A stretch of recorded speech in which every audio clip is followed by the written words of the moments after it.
Buen día, Buenos Roxana. días a todos.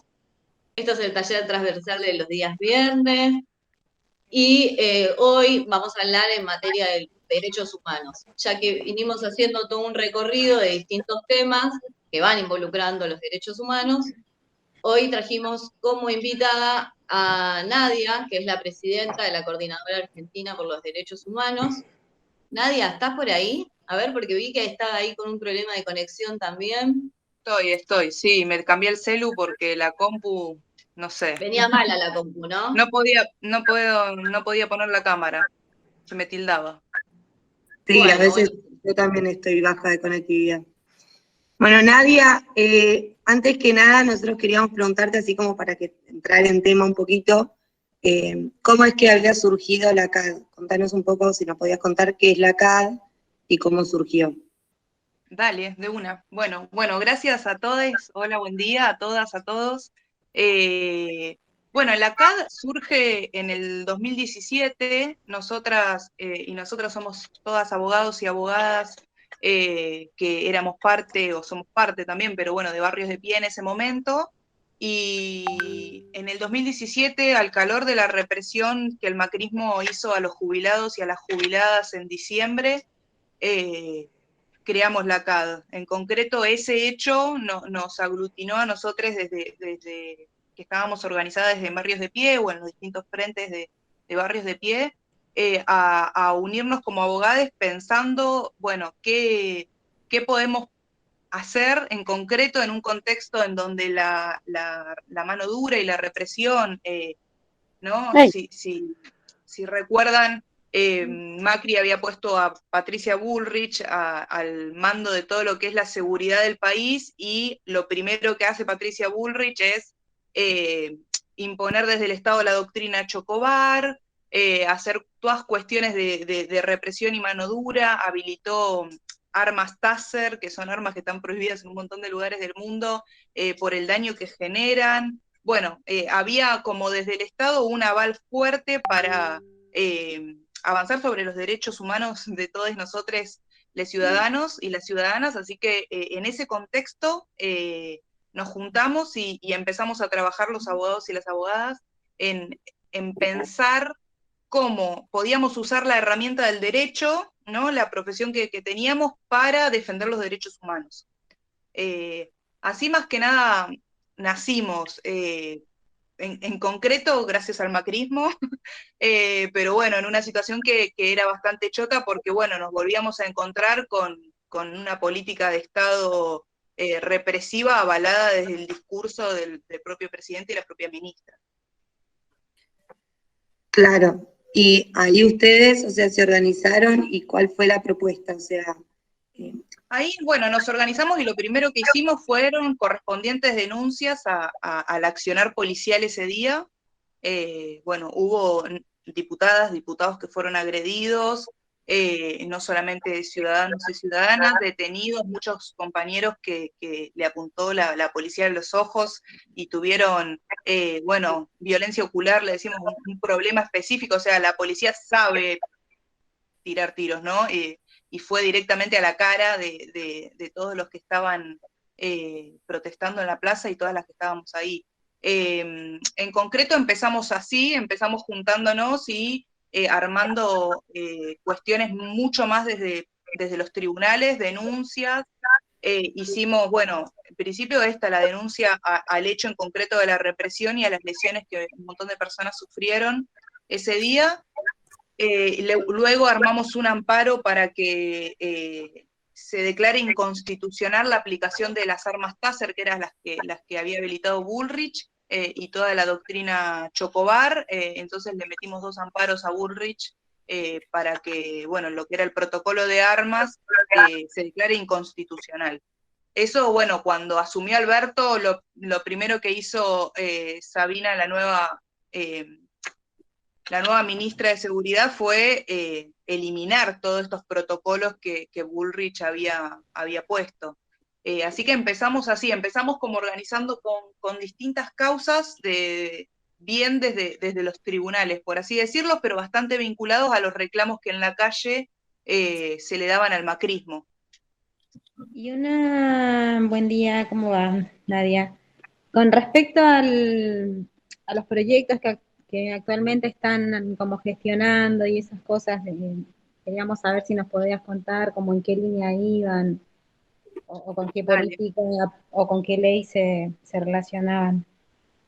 Bien, sí, ahí, o sea, nosotras después de que nos creamos y empezamos con pequeñas causas y cuestiones mucho más paradas en las causas judiciales, empezamos a hacer otro proceso viéndonos como un grupo de abogados que teníamos un montón de potencial para organizarnos en torno a la discusión de los derechos humanos y a garantizar los derechos humanos y la defensa de los mismos.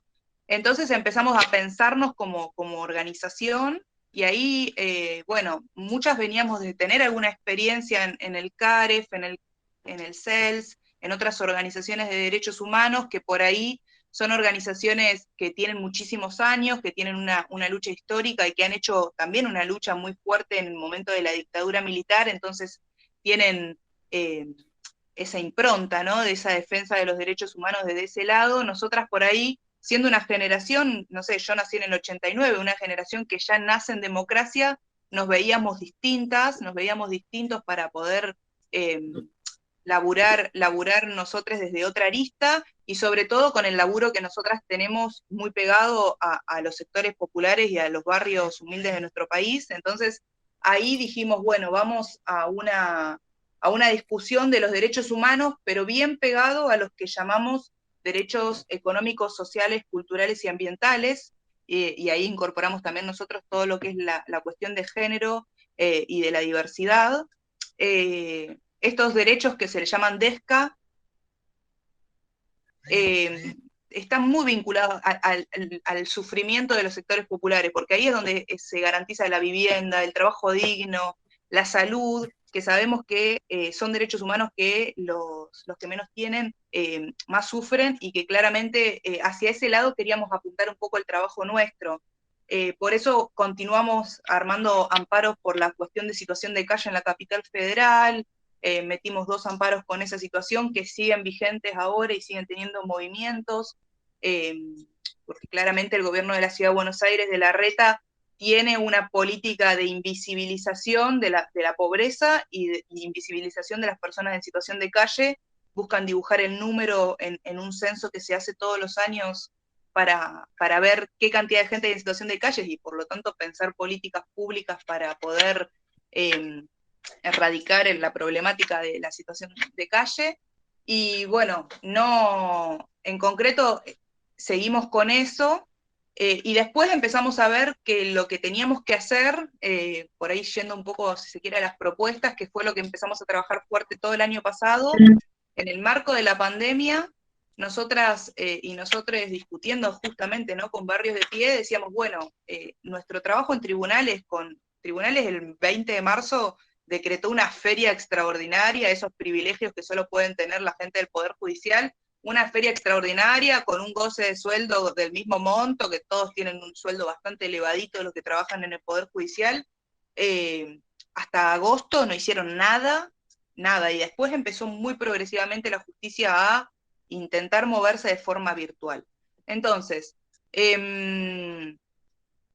ahí dijimos, claramente el laburo en tribunales nuestro está parado, y no podemos parar nosotras como paran los jueces en la defensa de los derechos, porque la pandemia, bueno, en los barrios generó un montón de circunstancias, ¿no? La violencia de género se encrudeció, las mujeres no tenían dónde ir a concurrir, no, las defensorías estaban cerradas, las fiscalías estaban cerradas, bueno, el ANSES para los problemas con la AUH estaba cerrado, el PAMI estaba cerrado. Nos encontramos con una situación en donde se encrudecía la violación de los derechos en los barrios. Entonces dijimos, bueno, ya que los tribunales están cerrados y ha cambiado toda nuestra forma de trabajar, vamos a hacer operativos a los barrios, los que llamamos operativos acceso a la justicia, y empezamos a caminar toda una cuestión de armar propuestas en base a las barreras claves que nosotras vemos en el acceso a la justicia.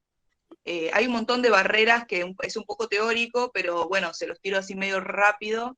Hay un montón de barreras que nos impiden acceder a la justicia, ¿no?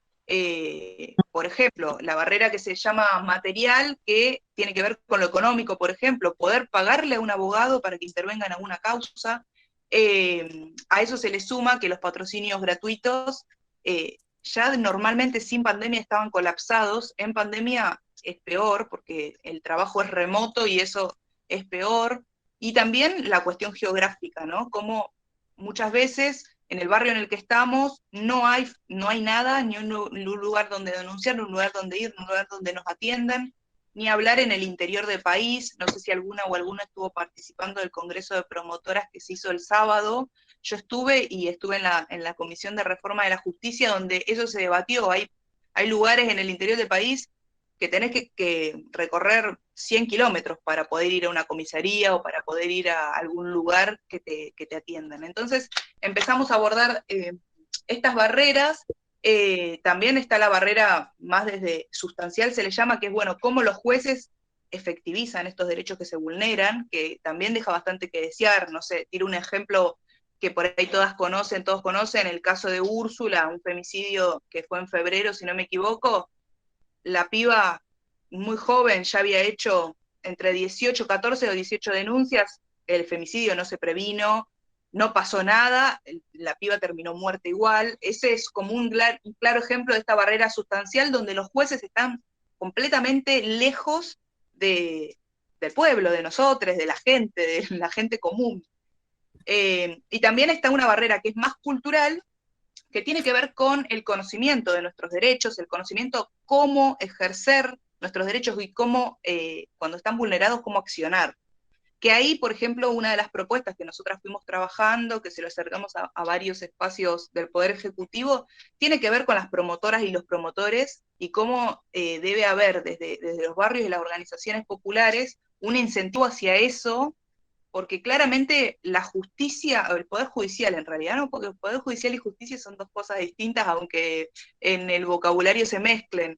Pero el Poder Judicial está re lejos de todos nosotros. Entonces, cómo los sectores populares son ese nexo para llegar, para denunciar, para tener la información, para acompañar, y cómo eso podemos pensarlo con promotores, capacitando promotores en derechos, no sé, de salud, alimentos, cuestiones de violencia de género, bueno, cuestiones de las causales por las que la policía te puede detener y no te puede detener, un montón de cuestiones en donde podemos empezar a armar formaciones de promotores y que esos promotores puedan acercar un poco la justicia, por así decirlo. Esa era una de las propuestas que el año pasado trabajamos un montón en el marco de la pandemia. Bueno, nada, no sé. Dije un montón de cosas. Gracias, Nadia. Antonio quería hablar hace un ratito, ¿no? ¿Quería hacer alguna pregunta, algún comentario? Estás con el micrófono igual apagado.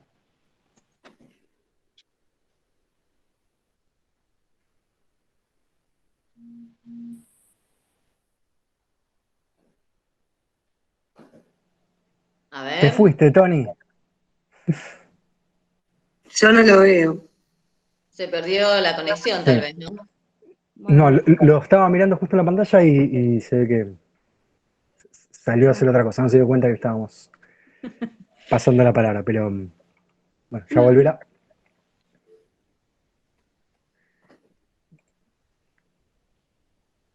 Bueno, nada, y respecto a estos proyectos que contabas en el territorio, más, o sea, ustedes están abarcando que sería Buenos Aires, es también nacional, ¿en qué zonas más o menos ustedes se están moviendo?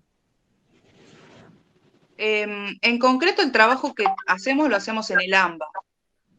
O sea, los operativos de acceso a la justicia, varios han sido en la zona norte, en el barrio de Las Flores, en el barrio de las Lomitas o Las Lomas, La Lomita creo que es, ¿no?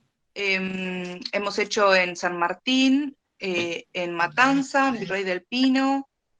Bueno, ahora se nos suspendió uno en Quilmes porque este año tenemos un compañero abogado, dos en realidad de ahí de Quilmes, y estábamos por hacer uno ahí, pero bueno, las nuevas restricciones nos agarraron justo y lo tuvimos que suspender.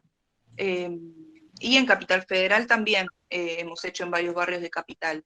Sí, es más bien centrado en el AMBA por ahora, aunque bueno, todo lo que es más cuestiones de Zoom, que empezamos a utilizar también por la pandemia, de charlas y demás, nos dio una posibilidad de federalizar un montón de debates y tener un montón de Zooms. O sea, hicimos uno en marzo de reforma judicial feminista, donde hubo juezas de Chaco, de Tucumán, de un montón de lugares, como que eso nos permitió llegar más allá, pero en concreto el territorio nos manejamos acá en el AMBA. Y con estos proyectos que están haciendo de acercar abogados, digo, ¿no? ¿Hay algunas demandas que veas que son como las más urgentes o que hay como más cantidad de tal tema, ponele, ¿no? Como... Sí, y bueno, el año pasado, a fin de año, hicimos un corte con un diagnóstico. Ese diagnóstico arrojó sobre todo un año conflictivo como fue el 2020, ¿no? En pandemia. Las principales demandas que tuvimos fueron cuestiones administrativas de ANSES, PAMI, y bueno, el RENAPER, que sigue habiendo un montón de conflictos hoy para poder resolver el tema del DNI. Entonces, por eso empezamos a articular, y en muchos lugares lo logramos, intentar que estos operativos que nosotras hacíamos, sean con ANSES, sean con PAMI, sean con el CAJ, sean con algún organismo estatal que bueno, estaba ausente por la pandemia, pero bueno, estamos en el marco de un gobierno nacional y popular en donde hay debates dentro del gobierno de que más allá de la pandemia hay que salir a hacer la política igual, y eso se ve muchas veces, por lo menos en el CAJ se ve de que se discutía que salgan los trabajadores del CAJ a territorializarse y a estar un poco atendiendo las demandas y no solo con home office, porque claramente el home office no alcanza para resolver un montón de cosas, ni hablar de que en los barrios la conectividad es complicadísima, entonces ni siquiera podían llegar a acceder a veces a resolver las cosas de forma virtual. Eso fue una de las grandes cuestiones, todo lo que era administrativo, por así decirlo. Después, si se quiere, en un segundo nivel, pero también con mucha demanda, son todas las cuestiones que tienen que ver con el género. Empezando por alimentos y la cuestión de hacerse cargo de los hijos y las hijas de forma equitativa, que eso, bueno, genera un montón de debates. Eso era un montón, bueno, y todo lo de género es como un paquete: divorcios, alimentos, violencia, cuestiones también a veces de filiación o de, bueno, quién es el padre, reconocer o no reconocer a un hijo, y todo eso que también se hace a través de un juicio. Todo lo que llamamos cuestiones como de familia fue como el segundo gran eje que teníamos. Y después, algo que se presentó mucho y que siempre hacemos desde la CAD, tiene que ver con las desapariciones de personas. Tenemos todo un protocolo dentro de nuestra asociación, somos una asociación civil, ¿no? La CAD, para, bueno, si desaparece una persona en el conurbano o en la capital, activamos todos los protocolos de búsqueda y demás, y eso también tuvimos el año pasado un montón de búsquedas, por así decirlo, y por suerte todas las búsquedas han terminado bien, con las personas encontradas, vivas y todo, así que venimos como con un laburo, por suerte, en eso, con buenas noticias. Y con respecto a eso, igual para saber, ¿no? ¿Cómo se arman esos protocolos de búsqueda? ¿Con quiénes articulan? ¿Cómo Y en proceden? concreto empezamos a llamar a los distintos lugares que se hacen los alertas, ¿no? Ahí el Estado tiene distintos teléfonos, depende de la jurisdicción principalmente, pero distintos criterios que te prenden alertas de búsqueda. Y lo primero que se hace, bueno, llamamos por teléfono o concurrimos a una comisaría, depende de la circunstancia, y se activan los protocolos con el Estado, que se activan llamando o yendo, para la búsqueda, y lo primero que se hace es la búsqueda en hospitales, en paradores, en la Ciudad de Buenos Aires por lo menos, que está sistematizado todo el tema de los paradores, bueno, en morgues, no me salía el nombre, se hace como primero un pantallazo en esas instituciones que hay cruces de información, y bueno, después se va aportando prueba de lo que va viendo y demás, si es que hay una investigación en el medio que está haciendo la búsqueda, ¿no? A veces hay que también orientar a la policía de qué hacer. Tuvimos la búsqueda de una piba en situación de calle que estaba en San Telmo, que desapareció de un día al otro, y bueno, tuvimos que decirle a la policía que tenga que rastrillar San Telmo para encontrarla porque era donde siempre estaba, y en ese rastrillaje la encontró, ¿no? Había cambiado de ranchada. Pero bueno, depende de las circunstancias, vamos viendo qué hay que proponer y qué hacer. Depende cuál sea la cuestión. Gracias. No, de nada, para que enchufo la compu. ¿Te puedo hacer una pregunta? Una pregunta. Sí, Martín.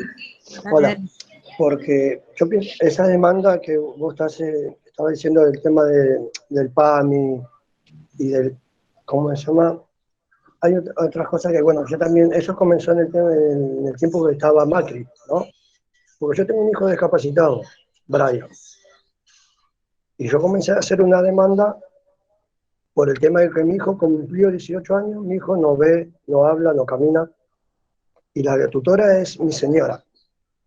¿Qué pasa? Cumplió los 18 años, inmediatamente mi esposa cuando va a cobrar al banco, le cortaron la pensión a él. Le cortaron la pensión, le cortaron la pensión, le cortaron la medicación, le cortaron todo.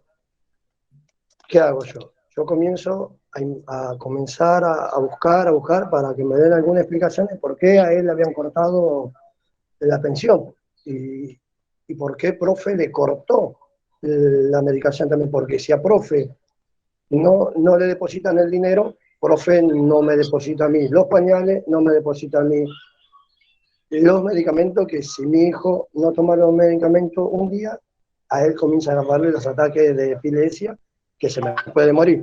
Bueno, todo eso yo fui a desarrollo social en ese tiempo que estaba Macri, ¿no? Porque cuando estaba Cristina nunca me sucedió eso. Siempre a él le subían el, ¿cómo le puedo decir? El sueldo le subían a él. Después que estuvo Macri, nunca le subieron el sueldo, sino que cuando él cumplió los 18 años, inmediatamente me le cortaron la pensión. Bueno, caminando, yendo a desarrollo social me mandaron a profe, de profe me dijeron, mira, nosotros no podemos hacer nada por el tema que a nosotros no nos están depositando el dinero que le tienen que depositar a él. No sé quién es el que le deposita el dinero a la gente discapacitada, no sé si viene del gobierno, no sé si viene de desarrollo social, eso no sé, todo eso lo sabe mi señora. Pero ¿qué pasa? Yo me comencé a mover, me mandaron a una escuela de abogados, bueno, puse un abogado y bueno, de ahí entonces, bueno, hasta ahora le pude ganar el tema que le volvieron a dar el sueldo, se lo volvieron a dar, pero ¿qué pasa? Mi hijo todavía sigue en juicio. Todavía esto está en juicio. Está en camino de juicio. Al abogado le digo, ¿no me puedes dar el nombre del juez, el quien está a cargo de esto? Le digo, para que yo pueda ir con mi hijo y él pueda ver de lo que yo le quiero dar a entender, que mi hijo no camina. Mi hijo no puede depender de sí mismo. No puede ir a cobrar nada. Mi hijo es como un bebé. Es como que no me fui a los tribunales de acá de Ruta 8, nunca me atendieron, nunca me dieron con él nada. Y bueno, y así, bueno, el abogado lo único que me dijo, bueno, esto vamos a dejar, que siga en ti, pero lo único que me dijeron que hay que ver qué es lo que va a pasar cuando vaya a juicio. Yo pienso que no puede pasar nada, porque cuando lo vean a mi hijo que está en silla de ruedas y no camina, y no habla y ni ve, se tendrían que dar cuenta que él depende de nosotros. Y para ir a cobrarle su sueldo y para ir a buscar su medicación, tenemos que ir nosotros. Ahora, ¿qué pasa? La medicación que nos dan, esa no la alcanza. Vamos y sacamos de nuestro dinero. Eso es lo que yo quería. Esas las demandas que yo pienso que hay muchas demandas por ese caso, ¿no? Yo creo que Sí, de eso es lo que he entendido además, que ella habló. Además de que sí. el macrismo también tuvo una política de acortar un montón de lo que se llaman pensiones por discapacidad en concreto. Yo creo que deberíamos acceder, para poder decirte qué hay que hacer, tenemos que ver el expediente que vos decís que tenés abierto. ¿No? Está bien la pregunta que Es te dije, ¿no? difícil Porque asesorar así como boca de jarro, por decirlo, ¿no? La realidad es que si tu hijo ya tiene tramitado el certificado de discapacidad, tiene todo, no tiene tenemos por qué todo. concurrir a un juzgado para acreditar nada, porque el certificado de discapacidad ya acredita la discapacidad. Pero bueno, Claro, habría que ver bien cuál es la situación. Lo importante es que él hoy está cobrando la pensión, ¿no? sí, gracias a Dios sí. Bueno, eso es lo importante. Lo que pasa es que también hay varios tipos de pensión. Hay una pensión no contributiva que depende de un lugar del Poder Ejecutivo, y hay otra pensión que depende del ANSES, que es por invalidez. Bueno, y hay que ver cuál tiene. Yo entiendo que debe tener la no contributiva.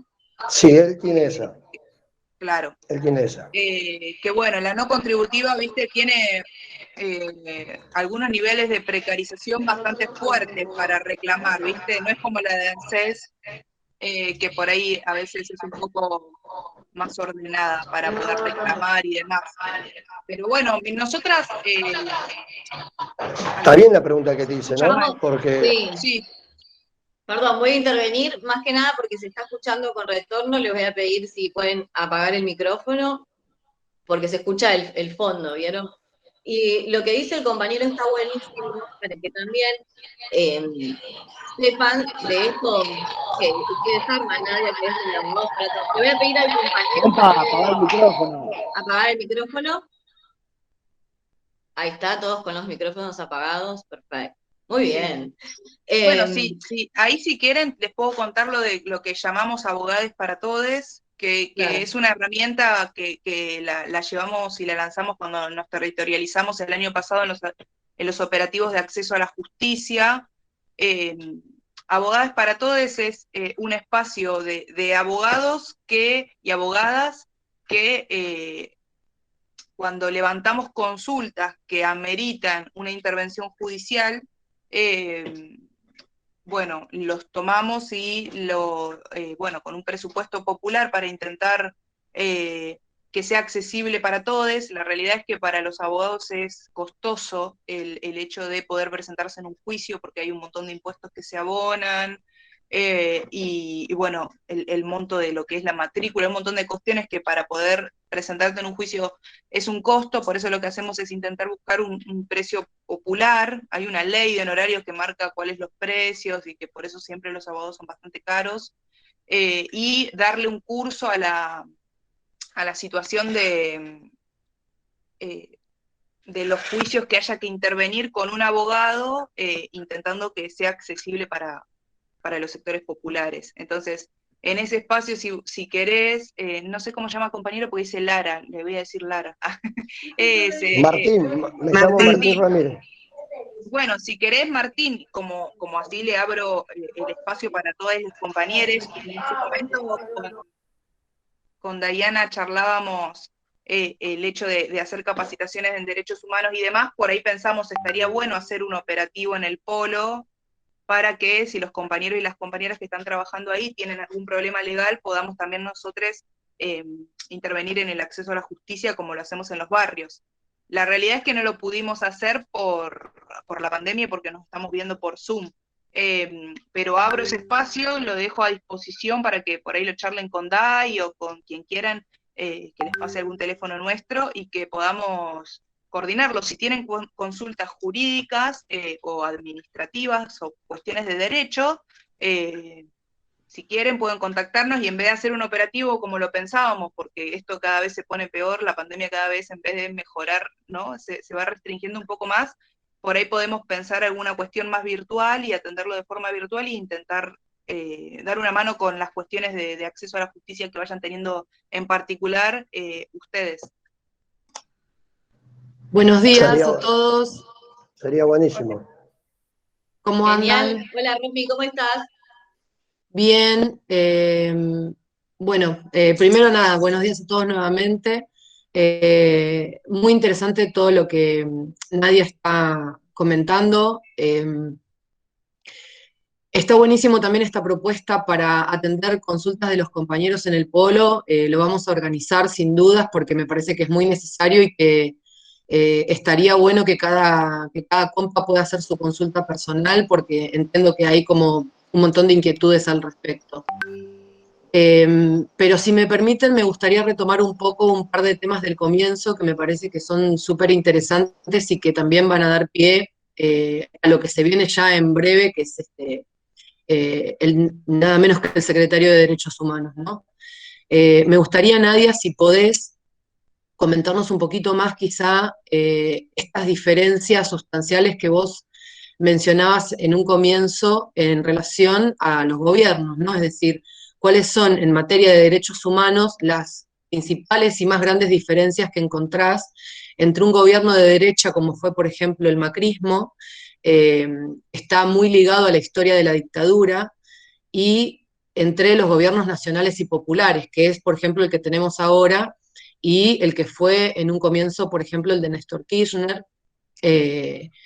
Menciono el de Néstor Kirchner principalmente porque fue el que le expropió el predio de la ESMA a la Armada que lo tenía en su momento y que hoy nosotros tenemos la posibilidad de ocupar desde el polo productivo. Esa es mi pregunta. Bueno, sí, bueno, los condimentos claramente de la diferencia de un gobierno neoliberal como el del macrismo y de un gobierno como el de Alberto, como el del kirchnerismo en general, en toda la época del kirchnerismo, desde el inicio a hoy, llamando kirchnerista también al gobierno que estamos hoy, como para generalizar, me parece que son un montón.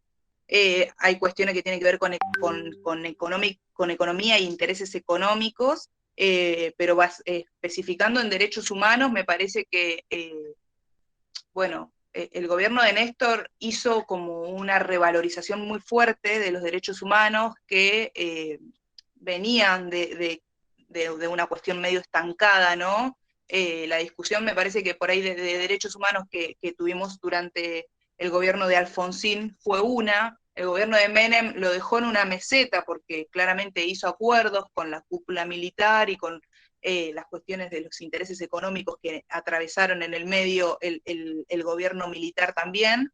Y el gobierno de Néstor vino a revalorizar un montón de cuestiones que no las teníamos con esa puesta de valor, me parece. Y ahí se empieza, me parece, a hacer un poco más vox populi el tema de los derechos humanos que atravesamos en la dictadura, ¿no? Y yo creo que el macrismo claramente agarró todas esas banderas que el gobierno de Néstor y Cristina enarbolaron y las pusieron en las calles, en las plazas y demás, para hacer todo lo contrario, porque claramente si el kirchnerismo dice negro, el macrismo dice blanco, solo sin pensar, solo porque tiene que ser una cuestión de la grieta política y los intereses políticos con los que se mueven. Pero me parece que los elementos tienen que ver, por un lado, con lo discursivo. El gobierno de Néstor y Cristina, más allá de que por ahí podemos identificar que ha habido algún tipo de represión que ha sucedido durante el gobierno de Néstor y Cristina, la realidad es que siempre sucede. Me parece que eso es parte también de la discusión de la violencia institucional y de un montón de cuestiones. Pero la línea del gobierno era, no, acá no se reprime. Nosotros no vamos a reprimir la manifestación social, y esa es la línea con la que se manejaron siempre.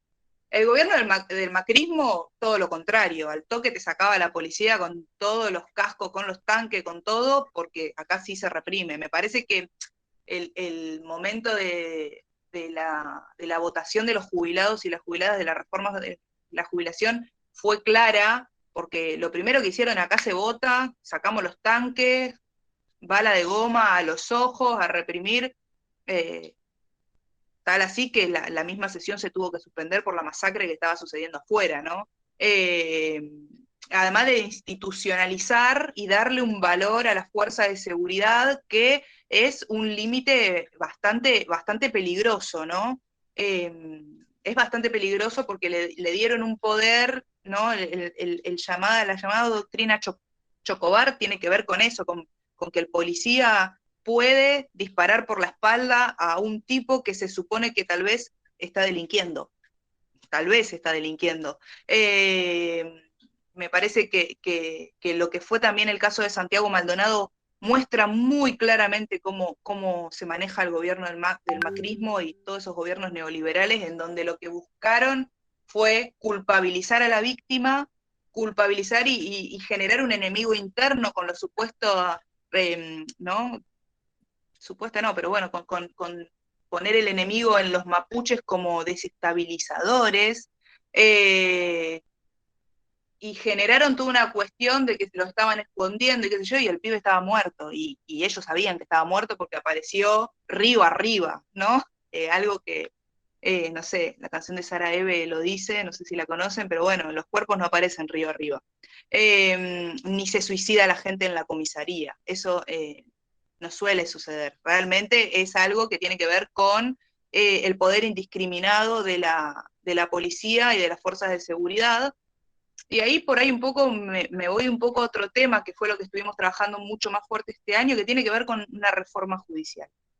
Es necesaria el planteo de una reforma judicial. Alberto plantea que la reforma de la justicia se tiene que hacer por dos cosas: la judicialización de la política, en concreto, y por la persecución que le hacen a los movimientos populares, ¿no? Desde la justicia.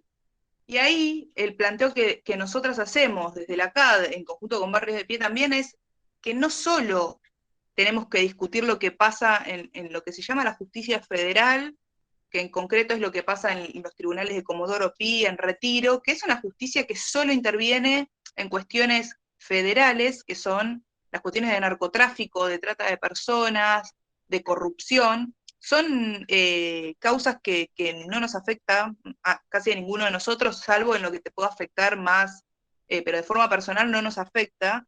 Y discutir solo una reforma judicial en ese espacio es acotado, porque lo que necesitamos en concreto es que si vamos a discutir una reforma judicial y le vamos a tocar los intereses al Poder Judicial, que es un tema bastante difícil, ¿no? Meternos con los jueces y el poder que manejan, que en esa reforma también estén la voz de los feminismos y la voz de los sectores populares con respecto a lo que necesitamos, porque si no, no tiene sentido y la reforma va a ser completamente chica. El planteo de Alberto va bien de la mano de lo que es el lawfare y la circunstancia, que no es solo Argentina, ¿no? En Brasil también sucedió, en muchos lugares del mundo, es una práctica que tiene la derecha.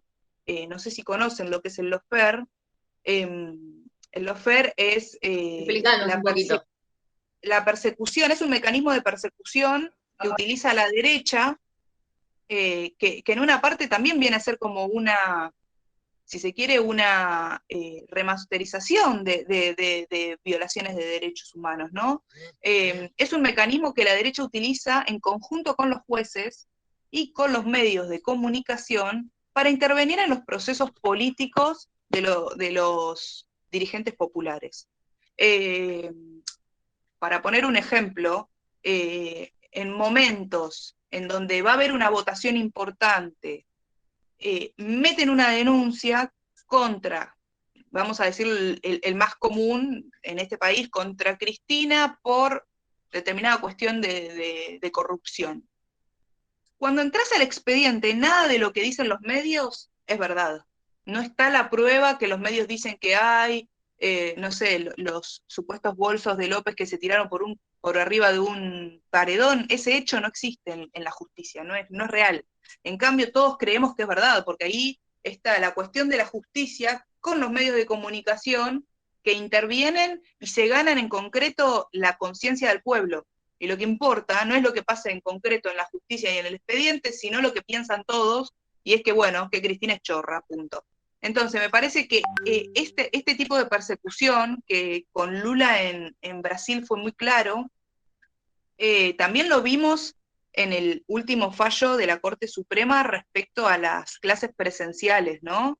En donde la Corte Suprema incurre en un montón de contradicciones en su propio fallo para intervenir en la política, mientras que en realidad hay un montón de normativa que plantea que las cuestiones de la política no son judicializables, a menos que afecten realmente derechos y garantías. La otra vez que hicimos una charla, vino una compañera que se llama Valeria, que vive en Rusia, y contaba cuándo la justicia intervino en Europa respecto a que a los gobiernos se le va la mano con los DNU y demás, ¿no? Acá intervino por la presencialidad de las clases, ¿no? Bueno, en cambio, en otros lugares de Europa intervino porque el gobierno cerraba medios de comunicación de la oposición, ¿me entendés? Por cuestiones que sí tenían otro tipo de gravedad institucional, no por si van o no van a las clases los chicos, que es también un debate que es importante, pero que claramente tiene que ver con derechos que se chocan momentáneamente, el de la educación y el de la salud, pero que hay que buscar la forma de que se garanticen ambos, teniendo en cuenta la emergencia sanitaria en la que hoy nos encontramos. Bueno, así que eso, nada, también me parece que es parte del debate de la reforma judicial, qué es lo que necesitamos los feminismos y qué es lo que necesitamos los sectores populares, y que se incorpore y que sea un debate completo el de la reforma judicial, porque solo discutir el lawfare y eso queda solamente en un pequeño puñado de personas que están siendo afectadas por la justicia, que es legítimo y que es necesario, porque la justicia es uno de los pilares primordiales para el Estado de Derecho, ¿no? No sé si todos estuvieron viendo la situación que, por ejemplo, está pasando en Colombia, en donde la represión es muy fuerte, en donde hay un avallazamiento de los derechos humanos, desaparecen personas, matan personas, la represión desde el Estado está siendo muy fuerte, y hay una complicidad de la justicia ahí. Hay una complicidad de la justicia porque las personas que están sufriendo violaciones de derechos humanos allá van a la justicia y la justicia no hace nada. Entonces, cuando la justicia es cómplice y realmente no cumple su rol constitucional, que es de defender los derechos y las garantías de las personas, ahí se rompe el Estado de Derecho. Entonces, en ese sentido, me parece que la reforma judicial es fundamental para constituir un país más justo. Buenísimo, Nadia. Muchas gracias por tu aporte. No sé si alguno tiene alguna duda con respecto a lo que vino mencionando Nadia, si alguien quiere hacer alguna pregunta. Pueden escribir por el chat también, o por nuestro chat de WhatsApp. Si no, podemos, Nacho, dar a continuación y dejamos las preguntas. A ver, Romina, ¿cómo estás? Yo Ahí va. estoy entusiasmada hoy con las preguntas. Obvio. No, nada, es un tema que da para hablar un montón, es muy amplio, tiene muchas aristas y nada, quizá más adelante también esté bueno volver a encontrarnos y profundizar quizá un poco más, pero más allá de todo esto que tiene que ver con el Poder Judicial, con ciertos manejos, ¿no?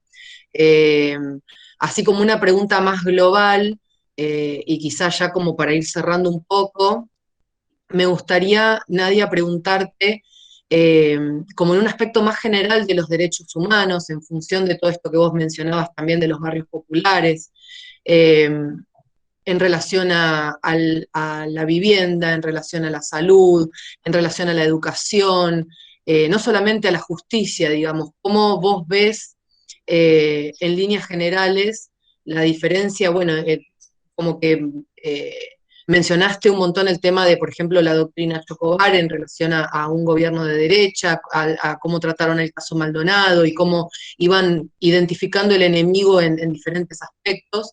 Eh, y digamos, en relación a todos estos otros derechos humanos como el trabajo, la vivienda, la salud, la educación y demás, ¿Cómo ves vos la diferencia entre un gobierno y otro? Bien, está bueno. Sí, sí, son los llamados DESCA, que hablaba yo antes, los derechos económicos, sociales, culturales y ambientales. También me parece que con la misma matriz y con el mismo cuchillo que el gobierno macrista corta en política de derechos humanos con respecto a represión, a mano dura y a cuestiones de esos derechos fundamentales, hace lo mismo con los demás derechos, ¿no? Eh, Me parece que el gobierno del macrismo, no sé, por tirar ejemplos que me vienen ahora, ¿no? Hizo un recorte gigante en salud, ¿no? Sacando el Ministerio de Salud y volviéndolo una secretaría, me parece que es un ejemplo clarísimo para respecto a la pregunta de la salud, y eso conlleva, obviamente, que no se hagan nuevos hospitales, que no haya nuevo acceso, justo con lo que traía el compañero Martín hace un rato en su consulta más personal, el corte que el gobierno del macrismo le hizo a las pensiones de las personas de discapacidad muestra la empatía con la que se maneja con el mundo, ¿no? Las personas que tienen algún tipo de discapacidad necesitan esa pensión para estar en igualdad de condiciones con nosotros, con los que no tenemos alguna discapacidad. ¿Por qué? Porque esa discapacidad física los pone en algunas desventajas en el mundo laboral, y esa pequeña pensión viene a ser si se quiere, este escaloncito para intentar estar en igual condiciones que los demás. Y el gobierno del macrismo los cortó, y muchísimas de las personas que les cortó la pensión eran personas que las necesitaban de verdad. Eso me parece que fue también un ejemplo medio, ¿no? Lo que tiene que ver con la seguridad social y la salud, porque al que le cortás la pensión también le cortás la obra social, con la que depende, ya sea PAMI o profe. Claramente ahí hay un abandono de personas por parte del gobierno de la ciudad en todo ese sentido. Después, en tema vivienda, por ahí podemos agarrar no solo el gobierno del macrismo, sino el gobierno de Larreta y del macrismo en la ciudad de Buenos Aires, para ver de ejemplo, donde claramente tuvo muchos años para desarrollarlo al modelo de gobierno que le gusta el macrismo, claramente. Y me parece que la situación en las ciudades, en las villas de la ciudad de Buenos Aires, en las distintas villas, es claro, se armó todo un proceso de urbanización con un negociado inmobiliario atrás, ¿no? Con lo que es la empresa IRSA, comprando todos los predios que pueda comprar en la ciudad de Buenos Aires para hacer megastorres. Entonces, en un pequeño terrenito, no sé, por pensar en una villa, en la villa de Chacarita, se desarmó toda una villa que había ahí a lo ancho de lo que es el terreno del ferrocarril, y se hicieron un par de casas para la gente que vivía en la villa, y después se hicieron unas torres que se van por Avenida del Cano, las ven, unas torres que no son torres para sectores populares, son torres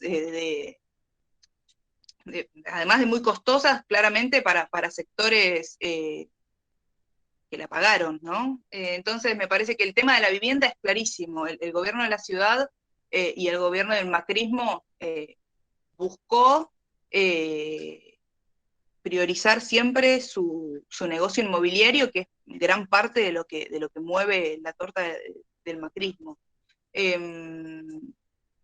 Nada, me parece que también podemos nombrar lo que fue los créditos UBA, ¿no? Que fue como la política que el macrismo lanzó durante su gobierno para que, si se quiere, la clase media baja pueda acceder a una vivienda, mientras que hoy eso es un conflictazo, la gente está sin poder pagar las cuotas porque poniéndole la inflación como interés, se le fueron a cuotas impagables, y está el gobierno de Alberto intentando buscarle una solución a un conflicto. Me parece que, no sé, tiré un par de ejemplos que se me fueron ocurriendo.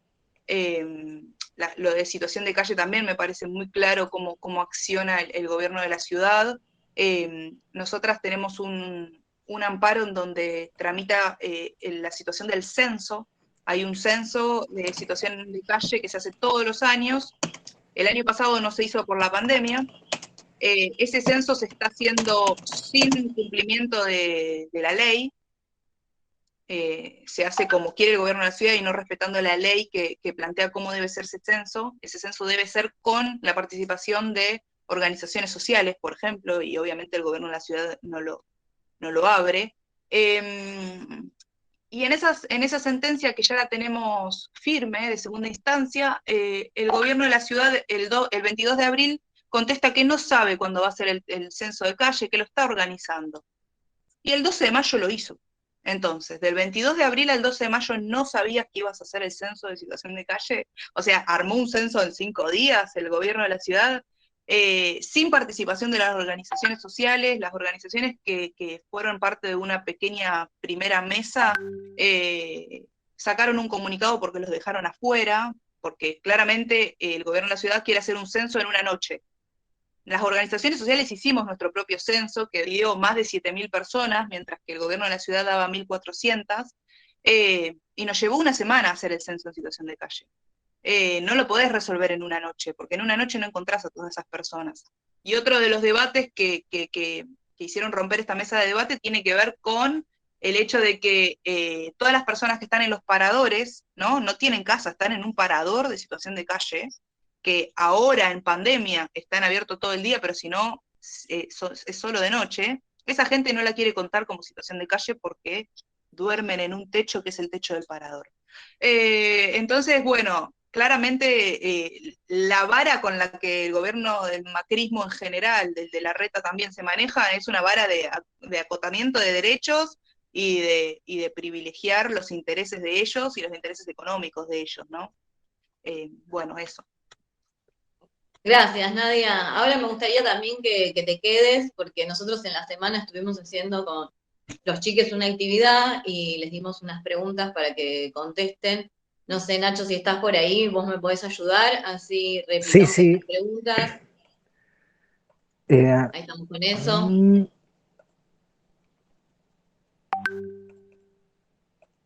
Acá tenemos, ¿cuáles te parecen que fueron las medidas y acciones más importantes que tomó el gobierno en los últimos años en relación a los derechos humanos? Y bueno, estas son algunas de las palabras. Y las chicas contestaron. No veo Si vos mucho, las podés leer. pero me gusta que la primera sea el aborto. Sí. Que vea. ¿Podéis agrandar un poquito la pantalla o no? Qué pregunta. A ver. Como No. un zoom, eso. Sí, pero Zoom. no se estaría agrandando lo que necesitamos que sea grande, pero lo leo. Confiamos en lo que vos decís. Educación Contame sexual las palabras. integral, aborto, seguridad, a buscar Conectar igualdad. buscar memoria, verdad, justicia, conectar igualdad, sistema sanitario, los bonos, legalización, supongo que del aborto. Educación sexual integral. Día de la memoria. No muy buena, puso alguien ahí. Bueno, está bien. Qué lindo. Gracias. Potenciar trabajo. El fortalecimiento de apoyo a organismos de derechos humanos. Y a ver, vamos a compartir la otra. La primera pregunta, Nacho, que leíste, ¿cuál fue la pregunta? Disculpame, así lo repasamos. ¿Cuáles fueron las políticas de derechos humanos que te parecieron más importantes que tomó el gobierno este último año? Perfecto, y se nombraron todas esas: aborto, educación sexual, ¿no? Exactamente. Las ayudas económicas, los apoyos a los organismos de derechos humanos. Hola, buenas, ¿cómo están? Buenas, ¿qué tal, Horacio? ¿Qué tal? Hola, buenas tardes, buenos días. Buenos días. Bueno, tengo el honor, chicos y chicas, de presentarle a... ¿Por qué me cortan los micrófonos? No se entiende nada. Vamos a ponernos todos los micrófonos apagados, así, no sé, se escucha bien, muy bien, ahí estamos. Hola Horacio, buen día, ¿cómo estás? Buen día, ¿cómo están? Bien, perdón la demora, un caos. No pasa nada, entraste a clase justo. Perfecto. Tengo el honor, chicos, Vamos a pedirles a todos que apaguen los micrófonos, así todos nos escuchamos mejor. Ok, vos también. Muy bien, ahí vamos apagando todos los micrófonos. Perfecto. Bueno, buen día a todos. Justamente, Horacio, ahora estábamos repasando una actividad que tuvimos con los compañeras. Así que si, Nacho, nos querés compartir la última pantallita que estábamos viendo, la última pregunta. Y por favor, mutéense, así estamos todos prolijos.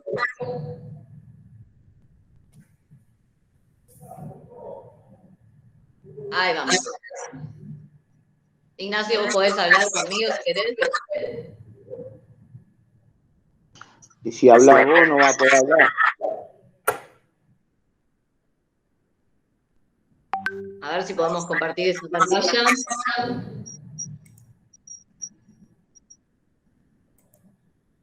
Ahí estamos. Nacho, Se ve, ¿no? Ahí estamos. ¿Qué temas considerás que todavía faltan abordar en profundidad en materia de derechos humanos?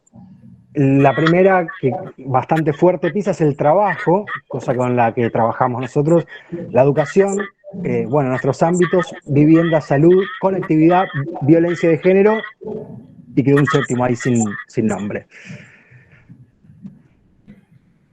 Todas. En realidad, sí, todas. Creo que, bueno, cuando hablamos de derechos humanos, hola a todos, ¿cómo están? Bueno, un gusto estar conectado, primero y principal, con todos ustedes, con todos ustedes. La verdad que sí, faltan todas, porque cuando hablamos de derechos humanos nunca vamos a estar, digamos, en niveles de decir, bueno, ya alcanzamos, qué sé yo, por ejemplo, vivienda. Ya alcanzamos que toda la sociedad tenga vivienda, el acceso a la vivienda, el acceso al trabajo, bueno, la educación, todas las discusiones que estamos teniendo en el marco de la pandemia, pero también sabemos que cuando vienen gobiernos neoliberales, como tuvimos la última experiencia hace 4 años atrás, lo único que tenemos en materia de derechos humanos son retrocesos.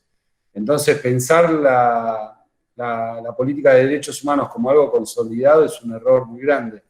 La política de derechos humanos se construye, se milita y se trata de resistir en momentos adversos, digamos, ¿no? Creo que, imagínense que en materia de derechos humanos, en la política de memoria, verdad y justicia, que son claramente los ejes fundales, digamos, de la política de esta secretaría, digamos, ¿no? En lo que es la impunidad, lo que fue la impunidad en un momento en nuestro país, pero lo que pudimos lograr, que es el juzgamiento de más de 1000 genocidas en nuestra Argentina, y que esto, digo, uno lo naturaliza, los juicios de lesa humanidad, pero el proceso que lleva Argentina de juzgamiento es único en el mundo.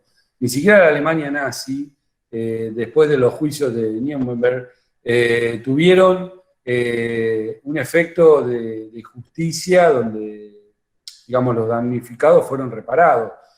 Si uno ve el proceso que llevó adelante el nazismo y la SS, eran más de 80.000 miembros que formaban parte de la SS, y uno mira que después de la caída de ese proyecto genocida, solamente se juzgaron 300 personas. Y nosotros, de lo que va de nuestra democracia, por los juicios de lesa humanidad, por la dictadura militar, por las violaciones de derechos humanos sistemáticas que llevó adelante ese golpe de Estado, ya juzgamos a más de 1000 personas. Y es un proceso único en el mundo, porque si uno ve, por ejemplo, el apartheid en Sudáfrica, bueno, todo rondó en la amnistía, ¿no? En la reparación de decir, bueno, no peleemos más, no hagamos más diferencia, y firmamos una amnistía y olvido y perdón, y bueno, la verdad que las heridas que dejó ese apartheid en Sudáfrica y esa discriminación hoy están más vivas que nunca. ¿Por qué? Porque creo que la única manera de poder generar un cambio radical, un cambio estructural y una resistencia también, porque nada está ganado y conquistado, siempre se tiene que seguir militando y luchando. Creo que quedó comprobado en los 4 años de Cambiemos, donde claramente intentaron darle impunidad a los genocidas. ¿Se acuerdan el 2x1 que salimos todos a la calle, todos a las calles a pedir no a ese 2x1, que era un intento de impunidad? Esto te demuestra que las políticas de derechos humanos y la transversalidad de la política de derechos humanos en materia de trabajo, en materia de vivienda, salud, educación, en todos los ejes que tiene un Estado, se tienen que ir peleando constantemente y conquistando, ¿no? Creo que Argentina tiene cualidades propias. Cuando tuve la suerte de ser diputado en el momento donde en Latinoamérica había proyectos nacionales con dirigentes que se parecían a su pueblo, ¿no? En todos los países de la región. Y a mí hay algo que me llamaba la atención, que no había políticas, había políticas de empezar a redistribuir la riqueza, de empezar a discutir los derechos, por ejemplo, que tenían los sectores más postergados, pero hay algo que claramente marcaba una diferencia con nuestro país, que tiene una idiosincrasia distinta y que tenemos que estar orgullosos más allá de los avances y retrocesos, es que no había políticas de mirar un poco la historia, no se hablaba de las dictaduras que habían pasado en esos países de Latinoamérica. Por ejemplo, Ecuador, el candidato que era opositor a Correa, era un banquero, y ese banquero se favoreció con la dictadura de Ecuador, y nadie contaba eso en Ecuador. Y creo que poder hacer una revisión de la historia y poder desenmascarar, como hizo Néstor y Cristina, a los responsables civiles también de esa dictadura, y nos genera un anticuerpo distinto. Nada está conquistado, obvio, ya lo sabemos, el poder real tiene mucho poder, pero digamos, los niveles de resistencia de nuestra sociedad a ciertos proyectos neoliberales que se quieren instalar todo el tiempo y son un poco más altos porque tenemos una historia y tenemos un ejercicio de haber construido militancia a través, por ejemplo, de derechos humanos, de haber instalado y haber conquistado parte de ese sentido común de nuestra sociedad por los avances que tuvimos. Tenemos que seguir trabajando. Yo digo, el nunca más económico, el nunca más al neoliberalismo, también lo tenemos que trabajar y potenciar, ¿no? Y creo que tendría que pasar lo mismo, que cuando venga un gobierno que llegó porque engañó a la sociedad y quiera llevar adelante una política neoliberal, y se genere la misma reacción de la sociedad que se generó con el 2x1, ¿no? Que todos salgan a la calle, pero para poder lograr esto hay que seguir trabajando fuertemente desde una política de Estado para ir conquistando también parte de ese sentido común de la ciudadanía, ¿no? En otras materias. Creo que hoy es muy difícil, más allá de ciertos sectores recalcitrantes, negacionistas, que reivindican lo que hicieron los militares en este país, lo que hicieron los genocidas, y niegan que son delitos de lesa humanidad o los quieren banalizar, digo, más allá de un sector muy reducido, bueno, hay un sector muy grande de la sociedad que claramente entiende que eso no puede pasar nunca más en nuestro país, y quedó demostrado justamente en el gobierno de Mauricio Macri. Cerrando esa pregunta, nada está conquistado, falta en todo sentido, tenemos que seguir trabajando porque el poder real, obvio, que combate cualquier avance que podamos tener en esos distintos ejes que mencionaron. Así que, nada, tenemos que seguir trabajando y concientizando. Y estamos en un escenario, perdón que lo diga de esta manera, de mierda para poder seguir trabajando el sentido común cuando tenemos una pandemia, cuando no podemos darle respuesta a las necesidades de la sociedad. Nos votaron para llevar adelante un proyecto de redistribución de la riqueza, un proyecto popular que mire y que le dé una mano a los sectores más postergados para que puedan ir ascendiendo, digamos, en su situación social hoy. Y lamentablemente, en el escenario que nos dejaron en el país y la suma de la pandemia, hace que no podamos estar dando la respuesta que necesita gran parte de nuestra sociedad. Estamos intentando, ¿no? Pero muy, muy complicado tenemos el escenario. Esperamos que a partir de lograr una mayor cantidad de la sociedad vacunada, con una inmunidad casi en la mayoría de la población, se reactive, digamos, la rueda y empecemos a crecer económicamente y empezar a darle también la posibilidad a la ciudadanía, a nuestros habitantes, de poder vivir mejor, que es para lo que militamos, para lo que nos levantamos toda la mañana y para lo que estamos sentados en estos lugares. Si no, nada, tendríamos que estar haciendo otra cosa. Bueno, gracias Horacio, gracias por tu respuesta. Justo ingresaste en el momento cúlmine de la clase. Y para comenzar, a mí me gustaría saber o que nos cuentes un poquito de tu historia y cómo fue tu camino a llegar a ser secretario de Nación de Derechos Humanos, ¿no? Bueno, para que los chicos te conozcan.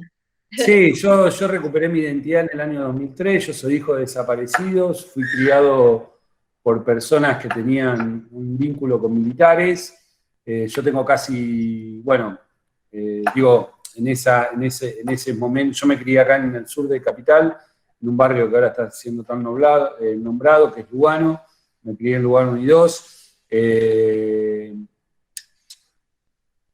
Desde muy chico, desde adolescente, empecé a dudar sobre mi identidad, y bueno, gracias a esas dudas que fueron alimentando las abuelas de Ramón Jerez, ahí que apague el micrófono, Ramón Jerez, que se conectó, ahí está. Gracias a la lucha y la búsqueda de la abuela de Plaza de Mayo, siempre supe que había habido niños que habían sido robados. Se escucha medio mal, a ver, esperen, Bueno, y bueno, gracias a la lucha de abuela y por haber caído en la educación pública, porque imagínense que yo hice la primaria, parte de los últimos años de dictadura y los primeros años de democracia, hice los años de primaria, y por suerte yo caí en la escuela pública, y gracias a caer en la escuela pública, los docentes que teníamos en la escuela pública nos contaban qué había pasado en la dictadura, más en un barrio donde los docentes que venían al barrio a dar clases eran casi militantes. Entonces no ignorábamos de lo que había pasado, eso alimentó el mensaje de abuela. Bueno, cuando decidí, fui a averiguar mi identidad, la recuperé en el año 2000, me presenté en abuela en el 2002, la recuperé en el 2003, me enteré que era hijo de Liliana Corti y Horacio Pietragala, eran dos militantes de la JP, dos militantes montoneros, que bueno, mi papá fue secuestrado y desaparecido, y mi mamá fue asesinada y desaparecida. Y gracias a la lucha de abuelas, bueno, me pude encontrar con mi historia, con mi familia, con la verdad. Yo antes tenía otro nombre, otro número de documento, otra fecha de nacimiento, me cambió todo. Antes me llamaba César Castillo, que era el nombre que tenía como apropiación. Recuperé el nombre que me puso mi mamá, Horacio Pietragala. Y la verdad que mi papá desaparece antes. Imagínense que cuando me entero la historia, mi mamá me había puesto Horacio en homenaje a mi papá, que ya estaba desaparecido. Yo soy póstumo, mi papá no me llegó a conocer. Entonces para mí fue un acto tan grande de amor que el primer día me cambié el nombre, no tuve ningún problema con eso, ningún prurito.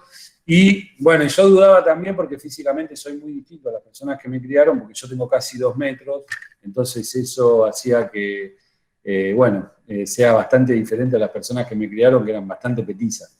Entonces, claro, me sentía raro. Bueno, a partir de ahí me pongo a militar en Abuelas de Plaza de Mayo.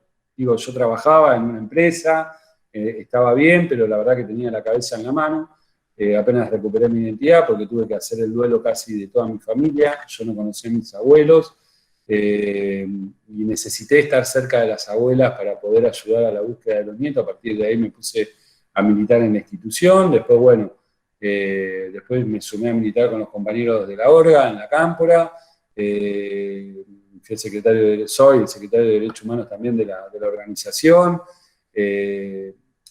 Después de trabajar, digamos, y tener contacto con todos los compañeros y compañeras del país de organismos de derechos humanos, empezamos en los años de neoliberalismo, empezamos a trabajar en unos encuentros federales de derechos humanos, que lo empezamos a hacer una vez al año, y venían personas, compañeros y militantes, exdetenidos, organismos de derechos humanos, militantes de la materia de todo el país, los hicimos acá en la EXESMA, y era un acto que hicimos con los distintos secretarios de Derechos Humanos de distintas provincias, porque yo en ese momento era secretario de Derechos Humanos de la provincia de Santa Cruz, y era una manera de resistir también a las políticas que quería llevar adelante el macrismo de esta Secretaría de Derechos Humanos en manos de Abruj, ¿no? Entonces empezamos a construir eso. Tuve, digamos, anteriormente a eso, en el 2010 entré como diputado nacional, 4 años, después, bueno, me fui a Santa Cruz 2 años, después volví como diputado nacional, y ahora estoy acá con este desafío en la Secretaría, que me da mucha bronca esta pandemia, porque la verdad que uno no puede llevar adelante la gestión como quisiera, ¿no? Pero bueno, estamos haciendo todo el esfuerzo. El eje central de nuestra gestión es la violencia institucional. Como saben, estamos haciendo mucho para poder erradicar esta problemática de nuestra democracia, y creo que, bueno, un poco en lo que decía antes, tenemos que ir conquistando y trabajando, informando a las fuerzas de todo el país y generar herramientas institucionales para que estos delitos cada vez queden más lejos y cada vez se lo disocie más a la política, ¿no? Sino que sean actos aislados de un miembro de la fuerza y no que haya un manto de impunidad, de sospecha de quienes conducen políticamente a la fuerza.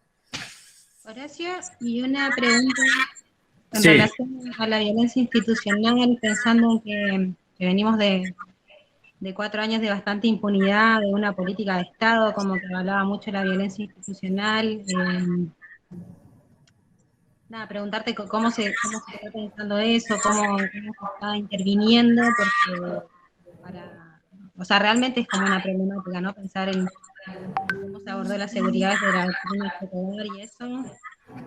Sí, mirá, nosotros desde que llegamos a la Secretaría había un área de violencia institucional que estaba desmembrada, que no tenía casi fortaleza. Yo la puse, digamos, en el organigrama, que dependa directamente del secretario. Empezamos a darle mucho volumen en acción. Hoy estamos llevando adelante todo lo que tiene que ver, un poco copiando las políticas de memoria y verdad y justicia. Estamos llevando adelante varios ejes sobre esto. Primero, asesoramos al Congreso Nacional. Hoy se está discutiendo un proyecto que es de violencia institucional, un proyecto integral, un plan integral, donde fue elaborado por la Secretaría, básicamente, y después tuvo aportes, digamos, de los compañeros diputados, del Ministerio de Seguridad. Estamos trabajando muy fuertemente con el Ministerio de Seguridad a formar a todas las fuerzas del país. Estamos haciendo cursos en distintas provincias. Digamos, hay algo que tenemos que romper, esto de pensar que la violencia institucional o hablar de derechos humanos es en contra de las fuerzas de seguridad, ¿no? Esto lo tenemos que romper hasta estratégicamente, porque si no, lo que vamos a lograr es una resistencia por parte de las fuerzas y no una aceptación a que hay que trabajar fuertemente contra esta problemática. ¿Cómo lo hacemos? Y bueno, poniendo el ejemplo que cuando Patricia Bullrich decía que no iba a tirar ningún miembro de la fuerza por la ventana, estaba mintiendo, porque hoy Patricia Bullrich recorre todos los estudios de televisión, anda por donde quiere, digamos, no tiene ningún problema judicial, y quienes recibieron órdenes, que eran miembros de la fuerza y que recibieron órdenes para llevar adelante acciones represivas o se sintieron avalados en esta mano dura que llevaba adelante el macrismo, hoy tienen problemas en la justicia y están corridos de la fuerza. Así que ese es el mensaje que tratamos de darle a los miembros de la fuerza, que si ellos se manejan dentro de la legalidad, respetando los derechos humanos, también se están autodefendiendo ellos y defendiendo a la institución, ¿no? Eso por un lado. Después estamos trabajando en la señalización de los hechos que ocurrieron a lo largo de nuestra democracia. Estamos haciendo cartelerías, como cuando hacíamos las señalizaciones de los lugares de sitio de memoria de la dictadura. Bueno, ahora estamos señalizando los lugares donde ocurrieron hechos de violencia institucional con las imágenes de la víctima. Eso es algo de mucho impacto para la localidad, para el lugar donde lo estamos llevando adelante. Estamos asesorando a las provincias para que cambien los códigos contravencionales y los códigos de convivencia, que eso es lo que a veces le da mucha herramienta a las fuerzas de seguridad para violar, ¿no?, los derechos humanos. A veces tienen mucho poder que le dan las normativas locales, y algunas de esas normativas todavía vigentes desde la época de la dictadura. Bueno, estamos cambiando eso, estamos asesorando también para que cada provincia conforme el comité local contra la tortura. Esto, digamos, estamos obligados por compromisos internacionales. El Estado argentino ya lo tiene conformado, que está encabezado, digamos, por los poderes legislativos, y hay una pata civil también, de organizaciones civiles en ese comité contra la tortura, y cada provincia tiene que armar su propio mecanismo. Hay provincias que lo llevaron adelante y hay provincias que están muy atrasadas. Estamos asesorando en eso. También asesorando mucho a las víctimas en causas que son muy importantes o importantes. Estamos siendo querellantes como Secretaría de Derechos Humanos. ¿Se acuerdan de Rafael Nahuel? Bueno, no, la Secretaría se sumó como querellante en esa causa. En otras estamos muy acompañando a la familia, con mucho contacto con los abogados. Digamos, no hacemos lo que hacía el macrismo, obvio, que revictimizaba a la víctima, ¿no? El caso de Santiago Maldonado y todo lo que sucedió con la familia, donde la familia era escuchada, perseguida, donde había campañas difamatorias de los medios de comunicación, no solo de familia, sino de la propia víctima como Santiago Maldonado, ¿no?, que decían que estaba en tal lado, que pertenecía a La Rana, un grupo terrorista, que estaba grabando una película. Bueno, fue terrible lo que hicieron con la familia de Santiago, y nosotros en ese sentido ponemos todas las herramientas del Estado para acompañar a la familia, porque entendemos, si queremos erradicar esta problemática, lo primero que tiene que haber es condena, ¿no? Condena desde la justicia, pero también desde las autoridades políticas, pasando a disponibilidad a los miembros de las fuerzas sospechados, y que después la justicia sancione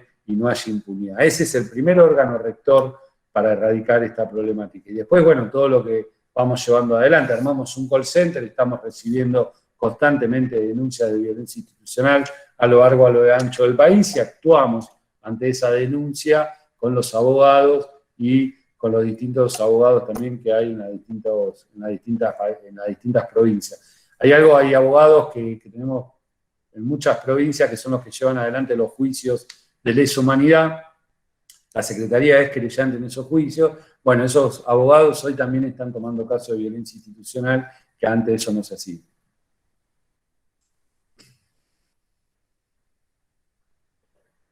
Gracias, por la respuesta. Muchas gracias.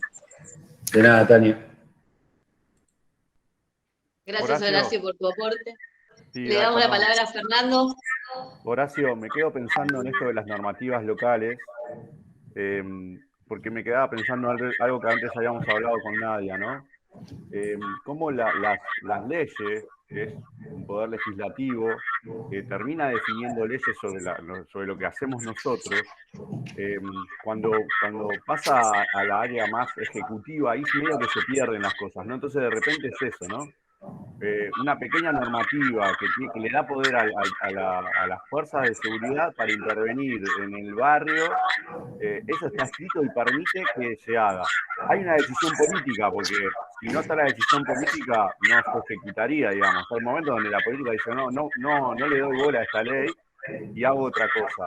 Pero si la ley está, el gobierno neoliberal puede hacer daño con eso. ¿Cómo hacemos el entrecruce, ¿no? Yo pienso en la ley de interrupción legal, ¿no? En algunas provincias los jueces hacen cualquiera.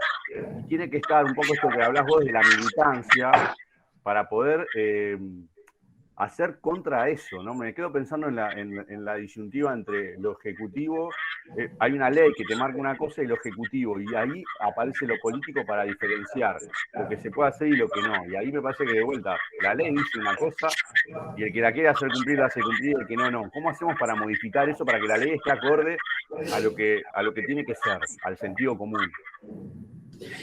Sí, a ver, hablando de este tipo de normativas, digamos, entendemos que estamos en un país federal, las fuerzas de seguridad tienen autonomías provinciales, y bueno, por eso esto va un poco atado a ese sentido común que hay que ir construyendo también, ¿no? Porque si una ciudadanía vota a un gobierno que es de derecha y que, y que tiene tinte autoritario,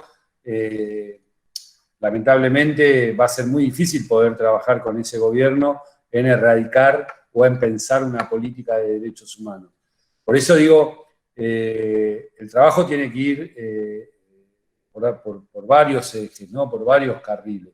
Para mí ahí es importante que los miembros de la fuerza sepan que los gobiernos cambian durante 4 años y que ellos van a seguir siendo miembros de la fuerza. Por eso digo la importancia de poder generar el sentido común en la misma fuerza de seguridad, los mismos miembros de la fuerza de seguridad, de cuáles son sus derechos, cuáles son los límites que pueden llevar adelante, los límites que no. Después, bueno, también trabajar fuertemente con la ciudadanía, porque lamentablemente también cuando hablamos de violencia institucional, que por suerte ahora no pasa, o en algunos lados sí, pero antes me pasaba mucho. Yo vengo trabajando violencia institucional hace muchos años, más de 10 años que vengo trabajando este tema, y siempre estaba el tabú de la inseguridad, ¿no? Bueno, si vos te metés en el tema de violencia institucional, es como que tiene ahí una contradicción como cuando hablamos de la inseguridad, ¿no? Es como que hablar de violencia institucional alimenta, o que la policía sea blanda, alimenta que haya más inseguridad. Y esto claramente no tiene nada que ver. En esto sí la oposición es demagoga, ¿no? Porque nosotros vemos cómo denunciaron algunos casos de violencia institucional en el gobierno de Alberto. Ahora que somos gobierno, vemos a distintos miembros de la oposición, del macrismo, denunciando arbitrariedad y violencia institucional, cuando ayer la aplaudían y aplicaban la doctrina Chocobar.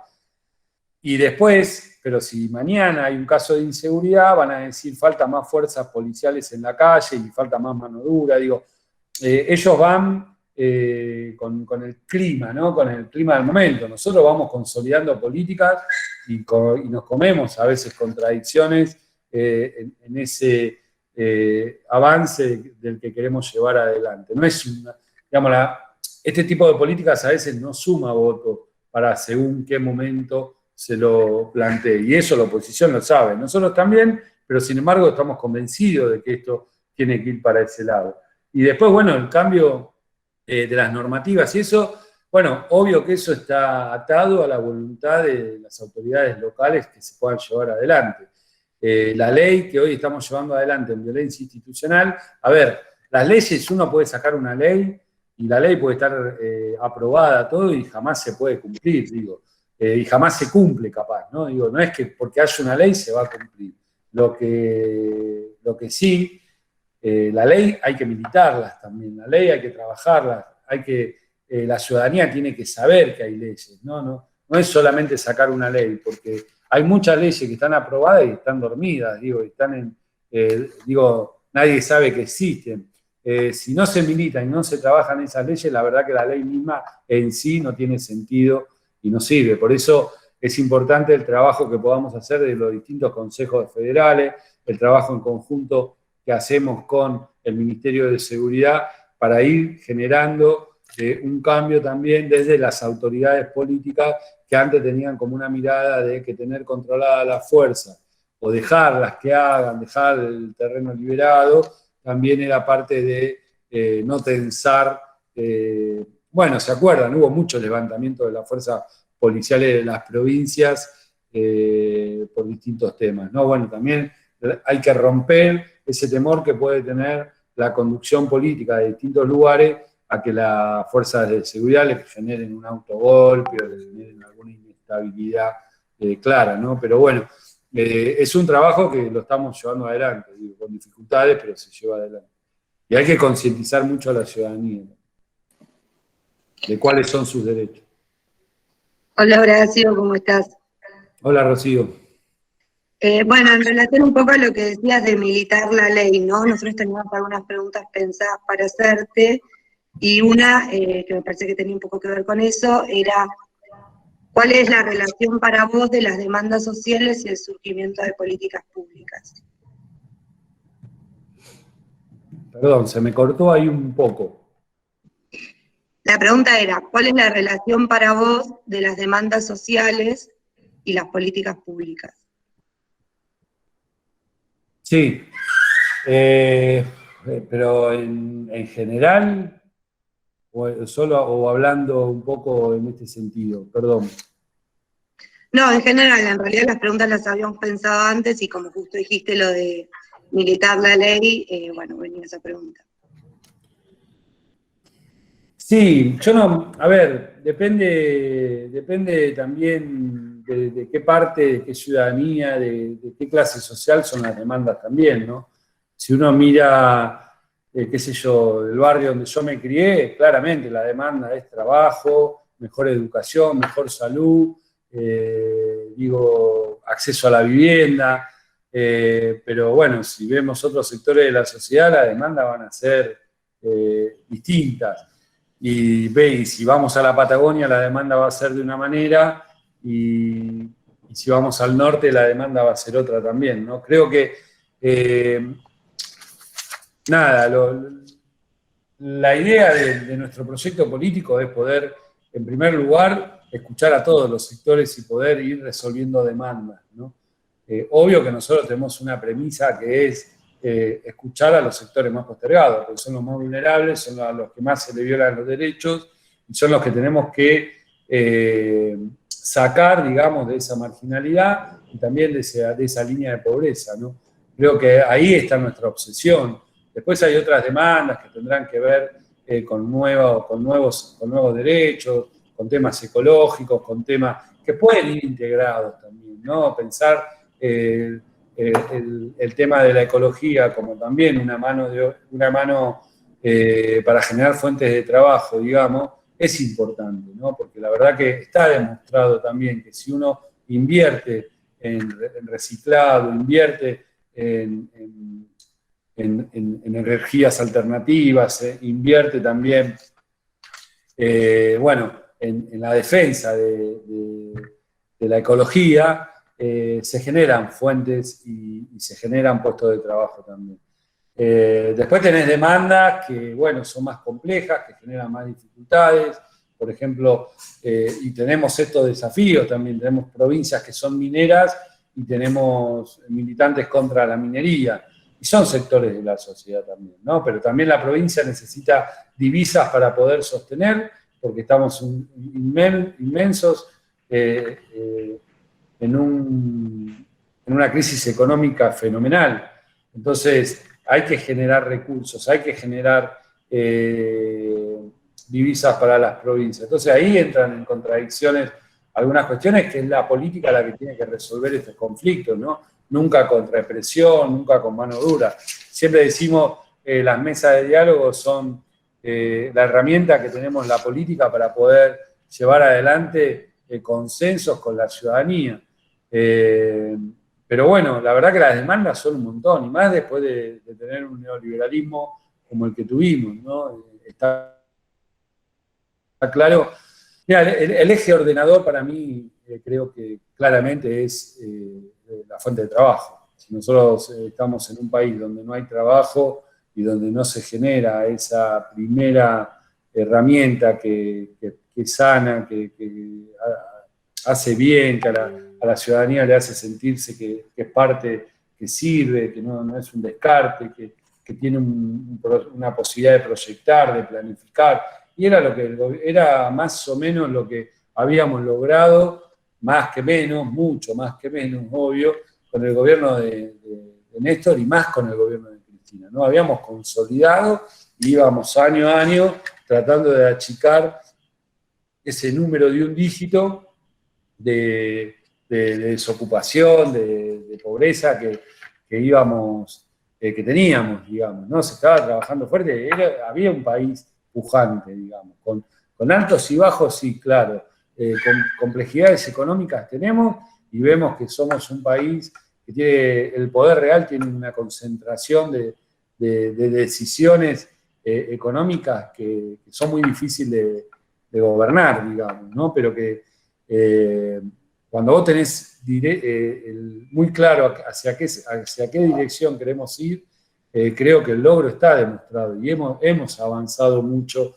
con el gobierno de Cristina. También pensar que los sectores productivos o los sectores más poderosos de la economía fueron los que más facturaron también en esos gobiernos cuando la ciudadanía iba adquiriendo trabajo, iban consumiendo, se iba generando esta cadena de consumo y demanda. Pero ahí ya pasamos a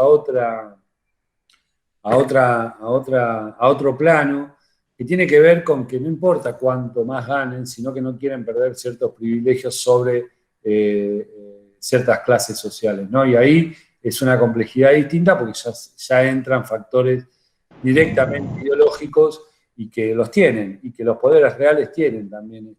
Le molesta ver a los negros, como dicen, en los aviones, le molesta ver ciertos sectores de la ciudadanía pudiendo acceder a lugares que solamente eran exclusivos de ellos, ¿no? Y eso pasó mucho con el kirchnerismo. Y eso les revienta, y a mí me encanta que les reviente, ¿no? Digamos, es un buen, obvio. Es una buena provocación, digamos. Gracias, Horacio, por tu respuesta. Le quería dar la palabra y también presentarte a vos, a nuestra otra invitada de hoy, Nadia de Rosa, que es la presidenta de la CAT, que quería hacerte una consulta también. Nadia, ¿estás por ahí? Sí. Hola, Horacio. Bueno, gracias por estar acá con nosotros. Nada, yo Hola, Nadia. Al principio habíamos charlado con los compañeros un poco del tema de la reforma judicial. Por ahí tiraste un montón de cosas re interesantes de lo que están haciendo, sobre todo el tema de los códigos contravencionales en las provincias, que claramente son un problema para un montón de compañeros de los barrios, también para compañeras trabajadoras sexuales, que claramente las persiguen, y mucho más en provincias del interior.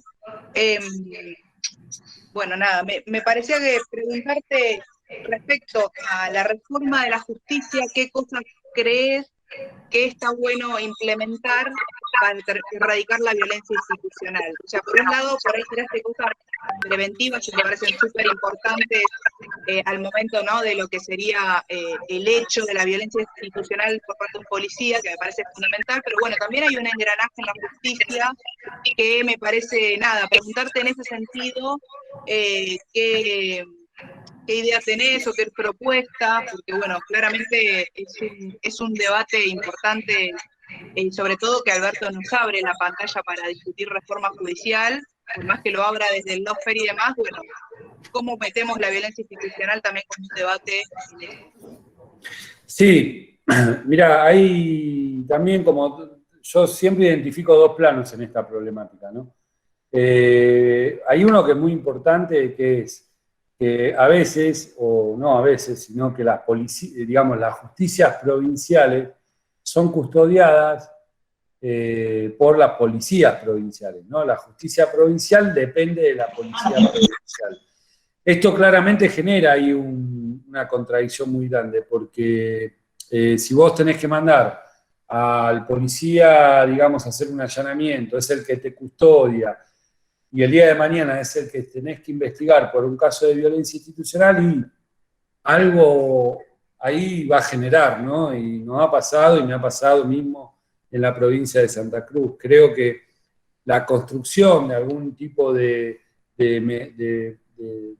autonomía a los poderes judiciales con los miembros de las fuerzas se tiene que trabajar. En algún momento se pensó en una policía tipo judicial, ¿no? Una policía que esté respondiendo, pero también, digo, esto sería como un paso, digamos, como una posibilidad, pero a la vez también vemos cómo actúa la justicia y decís, bueno, le estarías dando una herramienta a... Hoy por lo menos esa policía tiene conducción política, pero imagínate si mañana generás una policía judicial y termina siendo conducida por los que llevan adelante operaciones como la que vimos durante tantos años, jueces, digamos, que no se mueven por las reglas y por los derechos, sino nada más que por sus estrategias, sus negocios o sus compromisos asumidos con sectores y factores de poder.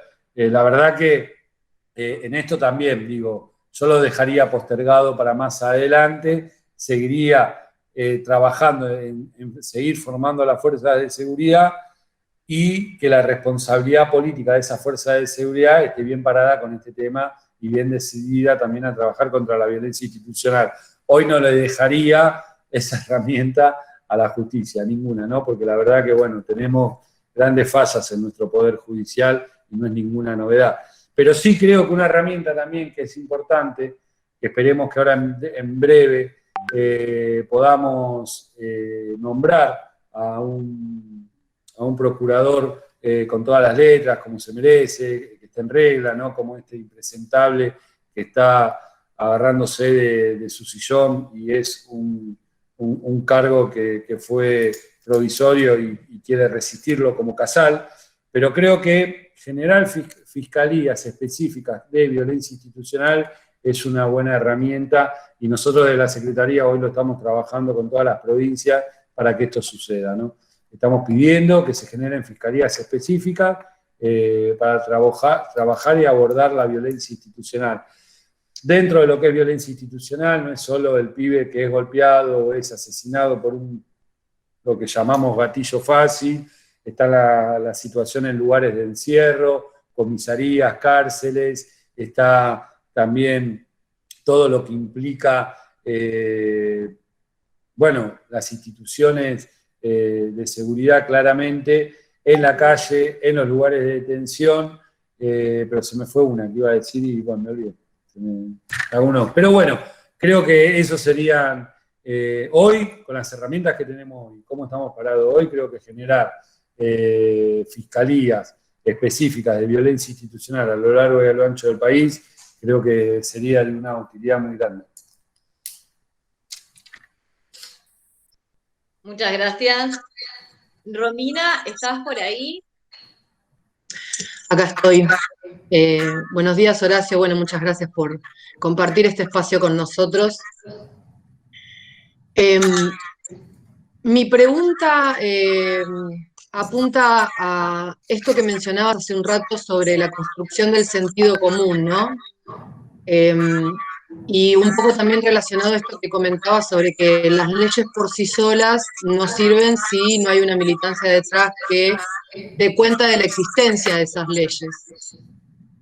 Y en ese sentido me parece como que el tema de los derechos humanos y de la postura de una persona o institución ante los derechos humanos, digamos, se ve claramente cuando hay, por ejemplo, problemas de violencia institucional, ¿no? Que son como cosas hasta gráficas, digamos, ¿no? Cosas que se ven con facilidad. El gatillo fácil, por ejemplo, es como un caso de violencia institucional y de vulneración de derechos muy explícita, ¿no? Algo que es muy fácil de ver para todos, más allá de cuál sea la postura. Pero hay un campo en el que la vulneración de los derechos humanos se ve trabajada constantemente, y es el campo de la comunicación, especialmente de los medios de comunicación. Creo que a través de los medios de comunicación se construye un montón de sentido común que muchas veces va en contra de la defensa de los derechos humanos. Y me gustaría preguntarte cómo ves vos la lucha por la defensa de los derechos humanos en este sentido, ¿no? Dentro de los medios de comunicación en general y de la construcción del sentido común. Sí, digamos, a ver, defender, luchar, pelear por los derechos humanos, creo un poco lo que decía al principio. Argentina tiene una enseñanza que hace una diferencia notable, y no solo por el símbolo y por lo que son, sino también por lo que hicieron, ¿no? Creo que nuestras madres y abuelas son un ejemplo a tomar en esta materia. Imagínense que cuando desaparecían nuestros padres y sus hijos, y las madres y abuelas iban a reclamar a Plaza de Mayo en ese contexto, en esos años, toda la City porteña, toda la gente que trabajaba por el centro, todo la pasaba por al lado, las escupía, les gritaba, viejas locas, sus hijos terroristas, están en Europa. Esto lo sufrieron las viejas. Y sin embargo, viste, bien empecinadas seguían ahí caminando, pidiendo justicia, siguiendo, ya nos van a creer, decían, ya vamos a demostrar que lo que estamos diciendo es verdad, ¿no? Y la verdad que las madres y las abuelas son todas diferentes. Yo soy parte de Abuelas de Plaza de Mayo, yo soy parte de ese organismo. Y la verdad que las abuelas son, digo, de religiones distintas, clases sociales distintas, con una educación distinta cada una, de profesiones distintas. Y la verdad que nunca perdieron el objetivo, que era, no digamos, decirle no a la impunidad, pedir justicia, buscar a sus nietos, seguir reclamando para que saber dónde estaban sus hijos. Y ese objetivo nunca lo perdieron, ¿no? Bueno, y se fueron logrando cosas increíbles, digo, y parte de que nosotros estemos hablando de que Argentina está años luz, digamos, más allá, y acá abro un paréntesis, más allá de la especulación que hacen en materia de derechos humanos ciertos sectores cuando les conviene, ¿no? Y más allá también de organismos internacionales de derechos humanos que están muy radicalizados a la derecha y solo miran problemáticas de derechos humanos en los países que les conviene también, que eso pasa mucho, y hoy con la figura de Almagro ante la OEA, esto está muy claro también a nivel regional e internacional. Pero creo que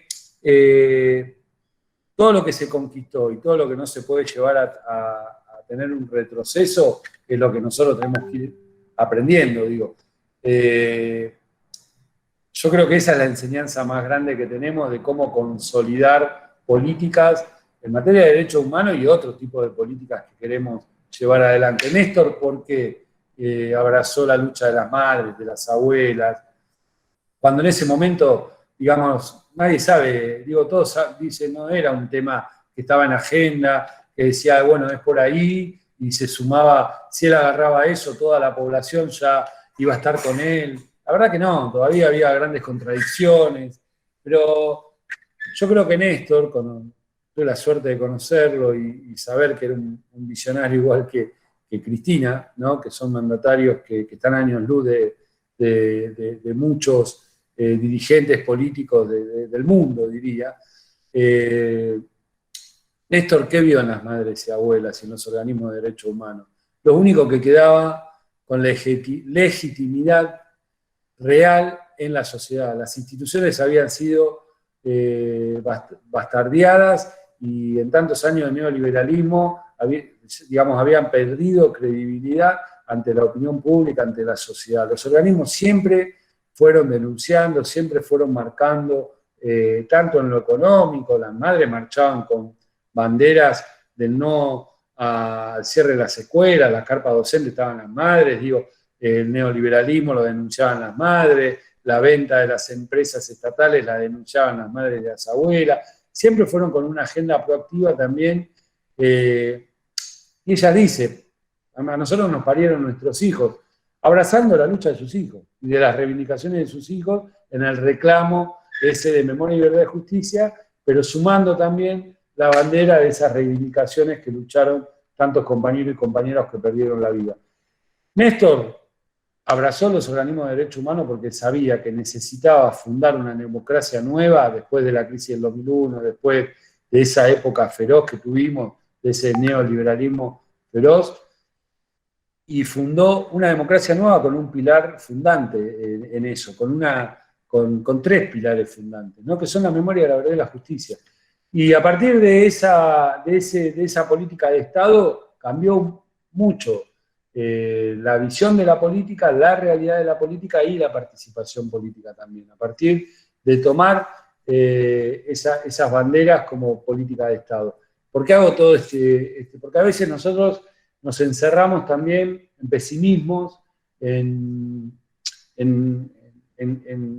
querer ver resultados a corto plazo, y a veces los escenarios no son los más oportunos para poder sentirnos plenos, digo, en poder ver los cambios que queremos ver realmente.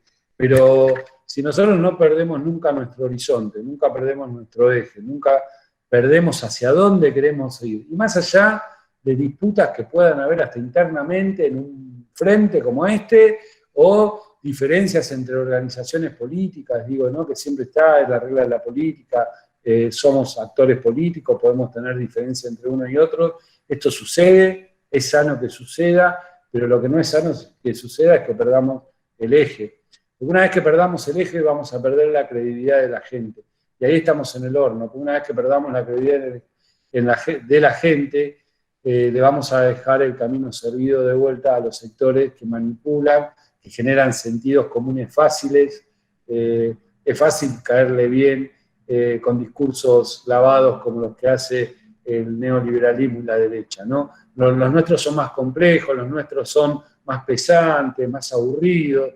Hay que ponerle más esfuerzo para cambiar estructuralmente, digamos, la realidad de nuestra política, de nuestra sociedad. Entonces, digamos, la sociedad se cansa, la sociedad tiene problemas propios, tiene que trabajar 8 horas, llegar a su casa, contener a la familia, se levanta al otro día, laburar 8 horas, el sueldo no era más. Y nosotros encima queremos generar un sentido común profundo.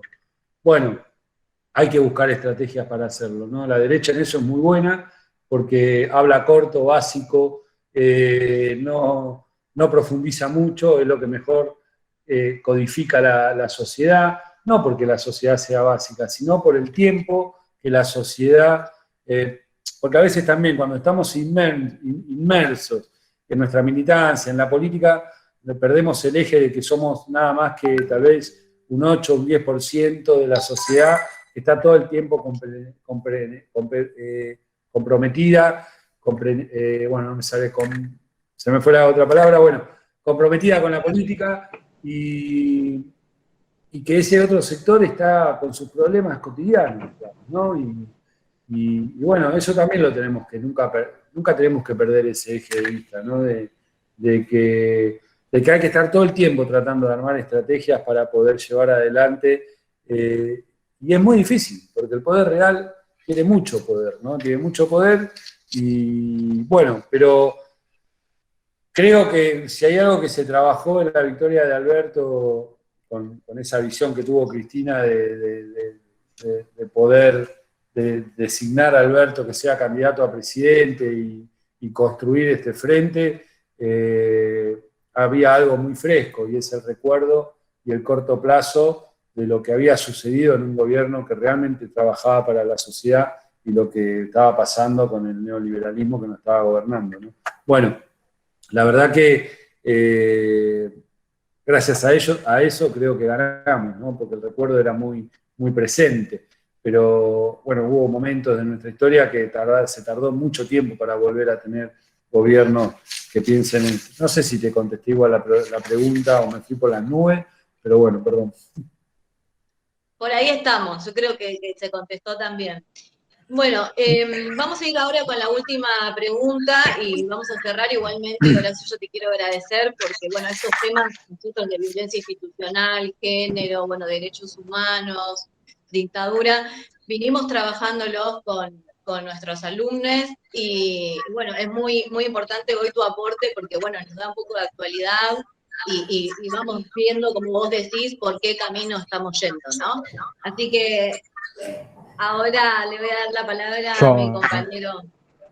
Yo tenía ahí una última pregunta, un poco referido al trabajo que nosotros hacemos en el Polo y pensando un poco en qué vínculo tienen los organismos de derechos humanos con la educación, más allá de lo que contabas vos de educar en derechos humanos a la fuerza de seguridad o ir por colegios, un trabajo que muchos...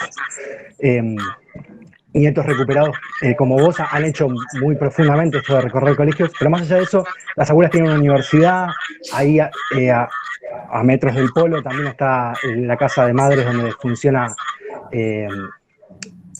una escuela de música muy importante, de lutería, y bueno, nosotros que también trabajamos la producción, ¿no?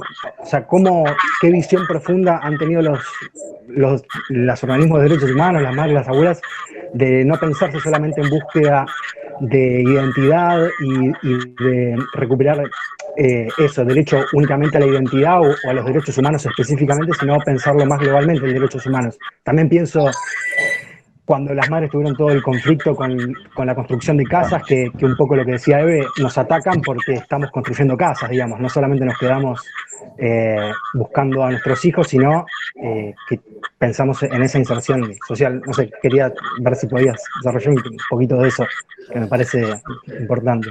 Sí, bueno, ella, digo, siempre lo dice, ¿no? A nosotros, bueno, en primer lugar saludar a Diana, que bueno, es la última pregunta, así que gracias por la invitación. Pero bueno, ellas siempre dicen, a nosotros nos parieron nuestros hijos, ¿no? Y los hijos, ¿qué hacían? Militaban, eran militantes políticos, construían casas, hacían cloacas en los barrios, alfabetizaban, comedores estudiantiles, disputaban al poder real. Se escucha, ¿no? Sí. Digamos, disputaban al poder real también. Y cuando las abuelas y la madre dicen, a nosotros nos parieron nuestros hijos, no solo con las reivindicaciones de justicia, memoria y verdad, también involucrándose en la política, ¿no? En la política pública. Y en eso entran todos los ejes y todas las materias. Creo que bueno, sí, fueron, la verdad que yo le debo un montón a las abuelas. Imagínense que lamentablemente después de tantos años descubrimos que robo de bebés hubo en muchos países de Latinoamérica, en las dictaduras de la región, ¿no? Y en España, en el franquismo, digo, y no hay madres y abuelas en esos países, ¿no? Y eso, cuando yo hablo de diferencia en materia de derechos humanos y el avance que tuvo Argentina, hay que entender eso, que madres y abuelas como símbolo, más allá de que pueda haber una organización que se llame ex detenidos desaparecidos en Nicaragua, por ejemplo, un ejemplo, digo. Pero que se llamen madres y abuelas, digo, ¿no? Digo, son las madres y las abuelas las que fueron a buscar desde un lugar ciego, poniendo en riesgo su vida, por eso hay madres también que fueron desaparecidas y secuestradas, pero lo que las movía, el amor. Y por más que a veces los sectores de poder y la derecha nos quieran meter en esto de, ¿no?, los choriplaneros, digo, un montón de críticas que nos quieren hacer a los peronchos, a nosotros, a los que estamos siempre con los sectores populares, nuestra militancia base del amor también, ¿no?, hacia el otro, no pasa por otro. Y creo que en eso, digo, no hay con qué darle. Y esa resistencia, y esa construcción, y ese ejemplo que nos dan las madres, digo, mira, hay algo que me pasaba a mí, cuando yo recuperé mi identidad, lo conté antes, yo veía que estaba haciendo el duelo de un montón de integrantes de mi familia que no conocí, ¿no?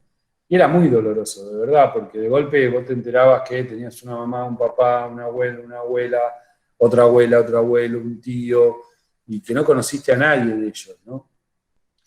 Y después encontrar los cuerpos de tu vida. Digo, un montón de mezcla de dolores, de impotencia, que yo las miraba a ella, ¿no? En momentos donde te puede agarrar un bajón, yo las miraba a ella y decía, loco, yo puedo parir, más allá que mi compañera parió, digo, pero es en lo simbólico, yo puedo tener una pareja, tener hijos, construir para adelante. A estas mujeres que le sacaron todo lo que habían construido, están acá paradas, fuertes, alegres, militando, siguiendo, luchando, no aflojaron nunca, tienen 90 años y siguen. Dejémonos de joder, ¿no? A veces nos hacemos quilombo con tantas pelotudeces y vemos barreras y obstáculos, tanto, digo, porque el poder gana o porque en el municipio donde estamos militando gana el que es de derecha y nos frustra. Y a las viejas, como dije antes, las escupían, le metían unas leyes de impunidad, le alejaban la posibilidad de tener justicia, muchas no encontraron los cuerpos de sus hijos, y sin embargo están ahí más fuertes que nunca, porque nada, no nos olvidemos que esa lucha nació del amor, y nosotros tenemos que centralizar nuestra militancia, y nunca olvidarnos, y nunca transformarnos en seres insensibles, nunca tenemos que perder la sensibilidad de lo que hacemos como militante y de lo que construimos como militante. El día que no lloremos por una injusticia, lo dijeron varios, y no es una frase armada, a mí me pasa, me da bronca, me da, a veces hasta hago por cosas políticamente incorrectas cuando veo que que no son, digo, estratégicas en la política, ¿no? Que puede generar alguna etapa de un diario, alguna etapa de un diario del enemigo. Pero digo, más allá de eso, creo que nos tiene que seguir generando, ¿no? El movimiento ese de la injusticia, ¿no? El día que perdamos eso, creo que tenemos que ir a abrir un hotel, un bar, no sé, hacer otra cosa, porque estamos cagados, ¿no? Perdón que lo diga de esta manera vulgar, pero si no, digo, y también hay algo que en estas semanas quiero hablarlo porque a mí me duele mucho, bueno, lo que pasa en Medio Oriente, ¿saben, no? Palestina, sí. Israel, bueno. A ver, y ahí digo, el fanatismo por posicionamientos, ¿no? Yo, obvio que soy una persona que tengo un compromiso muy grande para que se conforme y se reconozca el Estado de Palestina, es un pueblo oprimido, y no estoy conforme y repudio las políticas que lleva adelante el Estado de Israel. Ahora, no puede pasar que porque nosotros tengamos este posicionamiento, primero, nos pinten de antisemita, y segundo, nosotros mezclemos lo que es un Estado con una religión, ¿no? Con un militante, con una persona que pueda ser de religión judía. Ojo con estas cosas, porque ahí, en esos detalles, a veces cometemos errores que ya cometió la humanidad hace mucho, ¿no?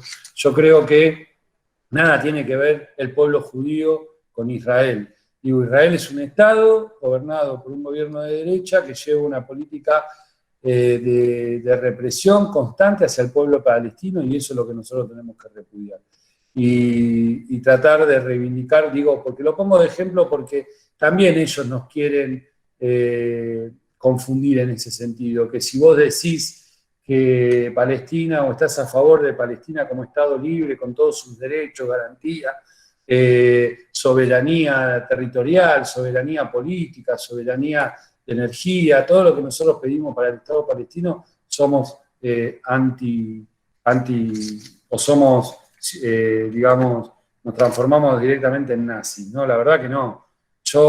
A mí me sigue doliendo lo que pasó con el pueblo judío, sinceramente, como me sigue doliendo cuando uno investiga y se entera lo que pasó con el pueblo armenio, y me sigue jodiendo y doliendo lo que está pasando hoy con el pueblo palestino. Ahora, no podemos transformarnos en cosas que no somos, digo, porque tenemos que tener mucha claridad en estas discusiones, porque ellos siempre quieren embarrar, y ellos sí pueden estar transformándose todo el tiempo. Ahora nosotros, nunca. Perdón, lo último, no, bueno, no estamos yendo a nada. No, adelante, Tania, te terminamos y cerramos. No, que pensaba con lo que decía recién Horacio, que tiene que ver también, yo me iba hacia un poco más a la charla, como la idea de cómo uno construye la política, ¿no? Como que no perder la empatía por un lado, no irse a absolutos o idealizaciones que se alejan totalmente de la realidad y que en definitiva no cierran el diálogo, ¿no? Como, yo siento que tiene que ver un poco con eso también, y que uno tenga un posicionamiento ideológico con ciertas cuestiones, no se presenta, yo creo, como un absoluto, sino que son construcciones que encima se van haciendo colectivamente también. Entonces, claro. Bueno, sí, y un poco mencionaba esto porque bueno, esto del conflicto del Medio Oriente, porque, bueno, obvio que todos tenemos un sentimiento sobre, ¿no? Todos los que militamos y los que estamos, lo mismo que antes, los que estamos con los postergados, digamos, los que estamos tratando y militando en los sectores más postergados de nuestra sociedad, obvio que tenemos una afinidad con lo que le está pasando al pueblo palestino, ¿no? Pero a veces tenemos el error, o cometemos el error, que lo he visto en muchos compañeros, de mezclar y de acusar, digamos, al pueblo judío de nazi. ¿Viste? He visto posteos de compañeros que son militantes, que vos ves que son militantes y se empieza a transformar todo en cualquier cosa, ¿viste? Entonces digo, no cometamos esos errores porque es lo que quieren ellos, porque así justifican también esos ámbitos de violencia y esos ámbitos de ataque que tienen después. Pero bueno, nada, era para hablar un poquito más de otra cosa. Bueno, tengo que seguir con mi agenda, perdón. Les Muchísimas gracias, Horacio, por estar acá. Gracias, Muy rico Gracias, tus Horacio. Se comentarios. repita, digo, no hay Ay, problema. Así que Hubo gente acá que Lo no vamos a prendió el llamar. micrófono, pero que escribió también, que te agradecen. Gracias por tanto, Horacio. Eso es un ejemplo para todos. Creemos que, para todos los que creemos que la política es una herramienta de transformación social. Gracias por la claridad de tus ideas. Bueno, cuánta impotencia que se metan con tus hijos. Bueno, sí, pero igual las madres mucha potencia han tenido. Y bueno, algunos mensajes más. Gracias, Horacio. Quería Perfecto. leerlos. Y yo, para cerrar, me quedo con Sí. esto que decía Horacio de madres, sigamos con el amor y la lucha. ¿Sí? Gracias a todos por participar. nos vemos. Muchas gracias, Horacio. Chau, chau. Gracias.